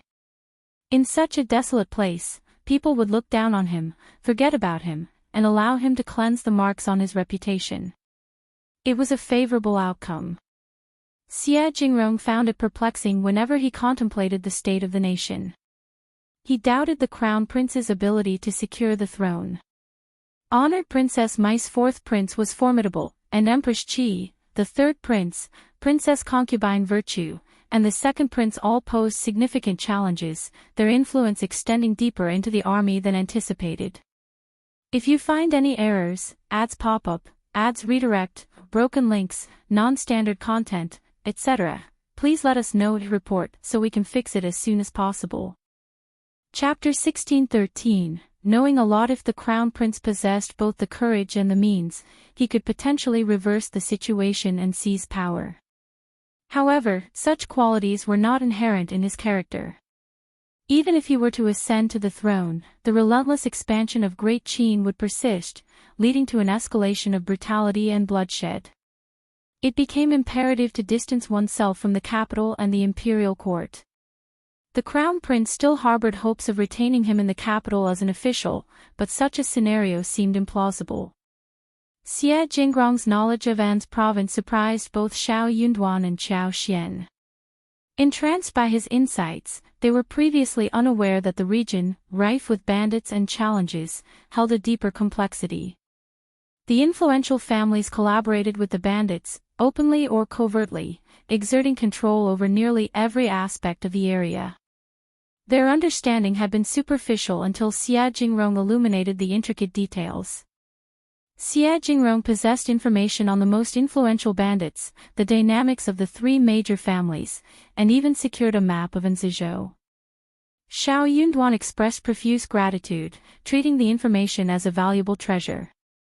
Maintaining a semblance of distance from Shao Yunduan, Xie Jingrong, and his newfound acquaintances, departed after half a day. The secrecy surrounding their amicable terms was crucial, as it wouldn't be advantageous for others to discover the close association between Shao Yunduan's family and Xie Jingrong. Once Xie Jingrong left, Shao Yunduan couldn't help but express admiration. Brother Xie's knowledge is truly vast and all-encompassing. It's no wonder the crown prince values him so highly. We find ourselves indebted to him once again. Qiao Xian shared Shao Yunduan's sentiment, wholeheartedly admiring Xie Jingrong. Shao Yunduan's appointment as the prefect of An's province was inevitable and immutable, rendering the Shao mansion desolate. Anticipating a decrease in visitors before the new year, Qiao Xian foresaw the absence of last year's invitations. Considering the bleak outlook for the princes, both Xia Jingrong and her husband held a pessimistic view of the future troubles. She wished for their existence to fade from the memories of the capital.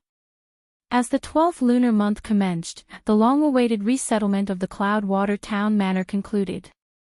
Accompanied by A Yi, Mianmian, Li Xia, and Li Qiao, Qiao Xian embarked on this significant day. Originally spanning 1,200 mu, Qiao Xian expanded the farm to 1,600 mu after acquiring an additional 400 mu. Over the years, various crops such as potatoes, strawberries, watermelons, cantaloupes, melons, radishes, and cabbages had been cultivated for sale. Qiao Xian's foresight led him to diversify crops, ensuring sustainability for the future. Given the expansive nature of the manor, Qiao Xian decided against congregating Jing Sang and the other 70-odd individuals into a single large residence. Instead, he opted to allocate living spaces based on the original households, promoting autonomy. In this vision for the future, each family would lead independent lives, offering mutual support when needed. Qiao Xian recognized that sustaining a harmonious coexistence required a shift from the communal living arrangements of their impoverished past. As prosperity loomed, an individual's ability to earn a livelihood became paramount. The principle of shared efforts would replace indiscriminate compensation, preventing potential conflicts from arising. Understanding the value of the enduring friendships forged over the years, Qiao Xian believed that it was wiser to allow each family to face their challenges independently. This approach, she reasoned, would safeguard the bonds they had cultivated and prevent unnecessary strain on their relationships. If you find any errors, ads pop up, ads redirect, broken links, non-standard content, etc., please let us know to report so we can fix it as soon as possible. Chapter 1614, Settled among the assembled families, the composition was diverse: widows with one or two children, father-son pairs, couples with children, elderly individuals bereaved of sons in battle, and even the orphans of fallen comrades were present. In total, there were 11 families, with 10 belonging to Qiao Xian. Led by individuals such as Jing Sang, Wu Guan, Lu Changming, and others, the groups included 4 elderly members and 7 orphans. With construction completed, a pair of neat rows of houses flanked the main courtyard of the manor. Under Qiao Xian's guidance and Song's adept management, the decision was made to transform the entire area into a residential zone, allowing for future expansions. The houses, constructed with green bricks and black tiles, featured courtyard walls exceeding a meter in height. Each courtyard, modest in size, comprised a main house with 1 light, 2 dark, and 3 rooms. Additionally, there were 2 rooms, 1 large and 1 small, providing ample living space. Jing Sang and his companions resided in a more spacious courtyard, boasting larger main rooms, wings, and courtyards compared to the other houses. Outside the courtyards, saplings of sweet osmanthus, magnolia, and pomegranate, each the size of a copper coin, were planted. Additional flowers and plants would be added when spring arrived. The roads surrounding the courtyards were meticulously paved with bricks and stones, preventing muddy conditions during rainy days. A well was strategically placed not far from each family, ensuring convenient access to water. Vegetable plots designated for each family were situated close to their residences. After discussions led by Songshi, Jing Sang, and the others, it was decided to allocate approximately 2 plots of land to each family for cultivating essential vegetables to sustain their daily needs. By late November, all the construction of buildings and courtyards had been completed. As the residents of the dilapidated courtyard arrived at their new homes in carriages, carrying their worn-out luggage, a wave of astonishment swept through them. Several women couldn't hold back tears, their emotions mingling between cries and laughter. The children, in contrast, were filled with excitement, running around, screaming, and cheering. Unprecedented happiness enveloped them. This was their new haven, a tidy and pristine abode. As long as they were willing to put in the effort, they could build a life here. The allure was irresistible. A bright and promising future awaited them, a future brimming with hope. This is fantastic. We finally have a proper home. Mom, I love this place so much. I'll work hard. Let's stay here forever, okay? Lord Shao and Madam Shao are true bodhisattvas. We must remember their kindness. Absolutely. Lord Shao and Madam Shao are kind-hearted people. Anyone who wrongs them is not human. We won't forgive them. Xing Sang had already assigned living spaces, alleviating any potential conflicts. With joyous hearts, everyone set down their belongings and eagerly inspected their allocated vegetable plots. Though modest in size, these plots were their own. Painstakingly planned and cultivated, they promised a year's worth of sustenance. Warmth filled their hearts. The women wore smiles, already contemplating what to plant in the fields. The houses were furnished with basic items: beds, cabinets, tables, stools. Additional personal touches would be added over time. However, immediate necessities like pots, pans, oil, salt, sauce, and vinegar needed attention. Utilizing some remaining funds, Xing Sang procured a set for each family. Additionally, he purchased quilts, winter clothes, shoes, socks, and food, ensuring the households were well equipped for their new beginnings. If you find any errors, ads pop up, ads redirect, broken links, non-standard content, etc., please let us know and report so we can fix it as soon as possible. Chapter 16:15. On the Manor. Sungshur promptly organized their work schedules, which would commence the next day and last for half a month. By the end of the following month, they would receive half a month's salary. The proposal was met with unanimous approval, and everyone expressed their happiness without any objections. Working in the fields proved to be a welcome change from the strenuous labor at the docks and warehouses. Most importantly, the newfound stability allowed them to cast aside worries about the uncertainties of tomorrow. Eager to begin their tasks, everyone couldn't wait to start working. Among them were orphans like Lu Fu, Qing Lian, Yener, and others, who lived alongside Xing Sang, Lu Changming, and the rest. The day they moved in, their joy manifested in tireless running around the courtyard. That evening, the communal meal continued, and Songshur, along with the young steward of the manor, was invited to join. In the courtyard, Xing Sang and the others cooked diligently. Xing Sang, determined to make the occasion special, spent money on over 20 caddies of pork, more than 10 caddies of mutton, and 6 chickens. The women, busy in the kitchen, filled the air with laughter and chatter. Despite the simplicity of the setting, the rich fragrance of meat made everyone's mouths water. This feast surpassed even the grandeur of a New Year celebration. The joy of partaking in this sumptuous meal within the spacious and bright new houses fueled optimism for the better days that lay ahead. With this, Xing Sang and the others officially settled down in the Cloudwater Town Manor. The farm in Cloudwater Town buzzed with liveliness. Songshur, as the chief steward, busily organized and instructed on various matters. In the initial days, he experienced the challenges and joys of overseeing dozens or even hundreds of people. Though fatigued, he found fulfillment in his responsibilities. Unfortunately, the time had come for Lord and Madam to leave the capital to assume their duties, and Songshur, along with Qing Yan, Li Xia, and others, would accompany them on this new journey. It was rumored that the area wasn't ideal, with numerous bandits, but Songshur remained unfazed. His lord and lady were astute and carefree, facing each day with smiles and happiness. As a servant with limited knowledge, he saw no reason for concern.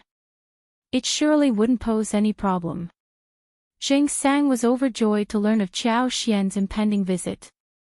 With little winter work to occupy them, everyone eagerly awaited Qiao Xian's arrival.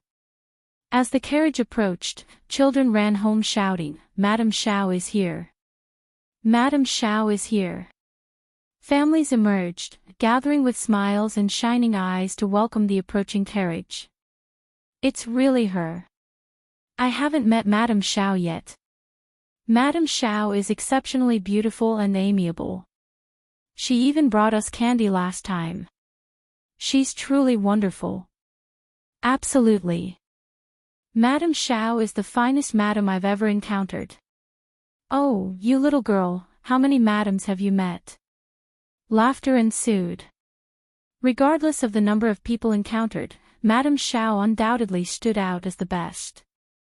As soon as Qiao Xian stepped off the wagon, someone took the lead. With Xing Sang and a few others exempted, the rest knelt down. Madam Shao, hello, madam, thank you, madam. Tears welled in the sentimental women's eyes once more. They covered their mouths, choked with emotion. Living a life beyond their wildest dreams, the sight of Qiao Xian filled them with a sense of light and hope. The surge of emotions within their hearts was palpable. If you find any errors, ads pop up, ads redirect, broken links, non-standard content, etc., please let us know to report so we can fix it as soon as possible. Chapter 16:16. Make it clear. Qiao Xian lifted the curtain and spotted the crowd eagerly waiting for her. She pondered what to say upon disembarking, but before she could utter a word, they created a heartfelt scene. Surprised, Qiao Xian urged, "Get up. Get up." Extending a helping hand, she assisted an elderly lady named Old Lady Zhang, whom she had met in the alley yard the other day. Li Xia and others also aided them to their feet. Moved by the gesture, everyone expressed gratitude to Qiao Xian repeatedly. Laughter and chatter filled the air, creating a lively atmosphere. After a few exchanges, Songshi stepped forward, saying, "It's too cold outside. The house has already been warmed with a charcoal basin and fire bed. Madam, please sit inside and chat." Agreeing, everyone followed Qiao Xian to the main courtyard. Once inside the main room, Qiao Xian found herself alone. The others remained on the porch or in the yard beneath the stairs. Li Xia soon emerged, inviting Jing Sang, Wu Guan, Lu Changming, Grandma Zhang, and around 10 others inside. Smiling, she conveyed Madam's message: "It's cold today, so Madam won't come out. She wants you all to know that, as long as you're willing, you can stay here. If, in the future, you wish to move, build a house, or buy land, that's perfectly fine." Interrupting with smiles, the group reassured, "No, no. As long as Madam doesn't drive us away, we'll stay forever. We'll do whatever Madam wants, yes, yes. Leaving such a good place is unthinkable. Thank you for your kindness, Madam.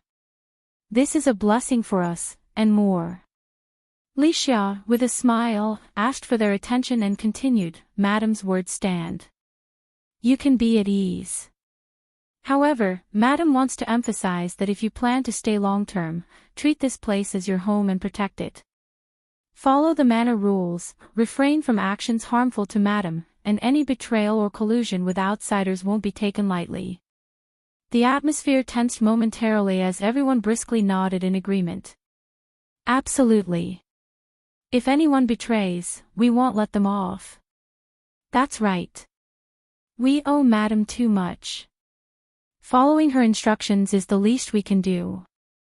Failing even in that would be disgraceful. If there's a traitor, we'll stand against them first." Li Xia smiled. Madam believes in everyone's integrity. She's merely offering a reminder. Keep it in mind and live peacefully here. All right, that's settled. You can all go now. Agreeing, everyone shared their thoughts. Li Xia handed 2 packets of pine nuts to Lu Fu and Qing Lian, asking them to distribute them to the children. The kids happily thanked them, cheering at the treat. Gentle smiles adorned the adults' faces, expressing gratitude before departing one by one. Inside the room, Qiao Xian invited everyone to take a seat and had tea served. After some small talk, she inquired about their stay and reiterated the manor rules. With Qiao Xian and Shao Yunduan soon departing, uncertainties loomed over those who had accepted their generosity. Addressing potential issues beforehand seemed wiser than dealing with them later. If you find any errors, ads pop up, ads redirect, broken links, non-standard content, etc. Please let us know to report so we can fix it as soon as possible. Chapter 16-17. I can offer my life for any reasonable person. Hearing her words would bring a sense of reassurance. Qiao Xian feared ambiguity and wanted to avoid confusion. Addressing potential issues in advance, rather than waiting for incidents to occur and reiterating rules, was not only more effective but also prevented blame and resentment. With clarity established, everyone had a clear understanding of their boundaries. They comprehended the conditions for living in this place, knowing what actions were acceptable and what were not. Zheng Sang and others agreed, recognizing the wisdom in this approach. They promised to explain it to everyone upon their return. Smiling, Qiao Xian said, "Brother Zheng, we trust you to look after this place in our absence. The money you have should suffice for their winter needs, especially with the recent half-month salary. In the future, monthly income will ensure their lives are not difficult." Qiao Xian inquired about patients requiring long-term medication. "Brother Zheng, discuss with Songshe and provide me a list. It'll cover the treatment costs. If good medicine can expedite recovery, let me know. It's better to heal as soon as possible. For those needing extended recuperation, inform me of the required medicine and prescription. Ensure timely medication in the future." Upon hearing this, Zheng Sang and others looked up in disbelief. Wu Guan, with a trembling voice, asked, "Madam Shao, is this true?" Qiao Xian nodded with a smile. "Certainly, why would I deceive you?" Wu Guan, overwhelmed, rubbed his face and uttered in a hoarse voice, "But that will cost a lot of money. We can't afford it at all." In this life, in the next life, hailing from impoverished backgrounds and having faced life and death on the battlefield, they had limited knowledge beyond warfare. Despite surviving, their bodies bore the scars of disability, complicating their ability to earn a living. All future prospects seemed bleak for them. Left with a meager pension, departing the military camp, they faced the harsh reality of their limited skills and lack of managerial knowledge, predicting a challenging future. Adopting the orphans, women, and elderly of their fallen comrades was even more daunting. Driven by a sense of camaraderie and survival, they endured for many years, clinging to the hope of a cure despite their financial struggles.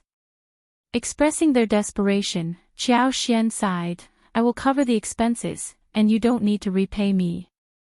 We've known each other as friends, and it seems like fate. My husband's brother is also in the camp, consider it a blessing for him. Don't feel burdened, just accept it." Their surprise was evident. Lu Changming inquired cautiously, "But, Madam Shao, a doctor mentioned it would cost hundreds of taels of silver for the cure. Others might need substantial payments." Nervously, Wu Guan and the others turned to Qiao Xian for confirmation. Qiao Xian smiled, reassuring them, "Certainly, I can afford hundreds or even thousands of taels." "Really? That's fantastic. Thank you, Madam Shao. Madam Shao is truly a living bodhisattva." Joy enveloped everyone. Zheng Sang rose and bowed to Qiao Xian, hands folded in front of his chest. "Madam, my life belongs to you and my lord. Whatever you ask of me, I will do. Count us in." Wu Guan and Lu Changming declared without hesitation. "If you find any errors, ads pop up, ads redirect, broken links, non-standard content, etc., please let us know to report so we can fix it as soon as possible." Chapter 16-18. Uninvited guest. This turn of events caught Qiao Xian off guard, leaving her momentarily speechless. Regaining composure, she raised her hand with a smile, "Brother Zheng, you're too serious. It's our fate, and this is nothing. In the future, just live in peace. If there's a need, don't hesitate." Zheng Sang nodded, "If you need anything, Madam and Lord, don't stand on ceremony." "That's right," Wu Guan chimed in, "whatever it is, we're willing." Qiao Xian chuckled. After discussing some family matters, she dismissed them. Rushing to their families, Xing Sang and the others shared the news that Qiao Xian would cover the treatment costs for their ailing comrades. Overjoyed tears flowed, and they hastened to express gratitude to Qiao Xian. Intent on kowtowing, the women were stopped by Li Xia and others. Qiao Xian comforted them, understanding the depth of their emotions. She hoped that in the future, they wouldn't let each other down. Leading Li Xia and others around the village, Qiao Xian was accompanied by Lu Fu, Qing Lian, and the other children, who, emboldened by her gentle demeanor, began chatting around her. Witnessing this, other children joined in, and Qiao Xian, known for her kindness towards children, took them around before bringing them back for lunch. Enlisting the help of the servants' daughters-in-law, they prepared steaming meat buns, plump and fragrant with the tempting aroma of fresh white flour. The children eagerly awaited, and upon Qiao Xian's cue, they joyfully rushed forward to savor the delicious treat. Qiao Xian instructed the kitchen to prepare a variety of nonchalant, casual, and indifferent dishes, creating a lively atmosphere. Upon discovering the gesture, everyone expressed gratitude and recited Buddhist scriptures, feeling fortunate to have encountered someone as kind as Madame Shao. Qiao Xian happily spent half a day in the farmland before returning to the city. The children enthusiastically ran alongside the wagon until they were far away. Li Xia and the others shared the joy, remarking on the increased number of people in the manor, making it look more like a true manor. Returning home around 4 in the afternoon, Qiao Xian brought fresh radishes, cabbages, eggs, and fish from the village. Planning a delightful dinner, she prepared braised fish, lamb stew with radishes, and vinegar cabbage. As thoughts turned to dinner, an unexpected guest arrived, elder Miss Tian Shanshan, whom Qiao Xian hadn't seen in a long time. With a guarded stance, Qiao Xian didn't allow her and her servant into the house. Instead, she invited Tian Shanshan to a private room in a nearby tea house. Despite feeling slighted by Qiao Xian's guarded actions, Tian Shanshan remained composed, concealing any displeasure. Maintaining a sense of superiority, she refrained from arguing with Qiao Xian, think that she is unworthy. If you find any errors, ads pop up, ads redirect, broken links, non-standard content, etc., please let us know to report so we can fix it as soon as possible.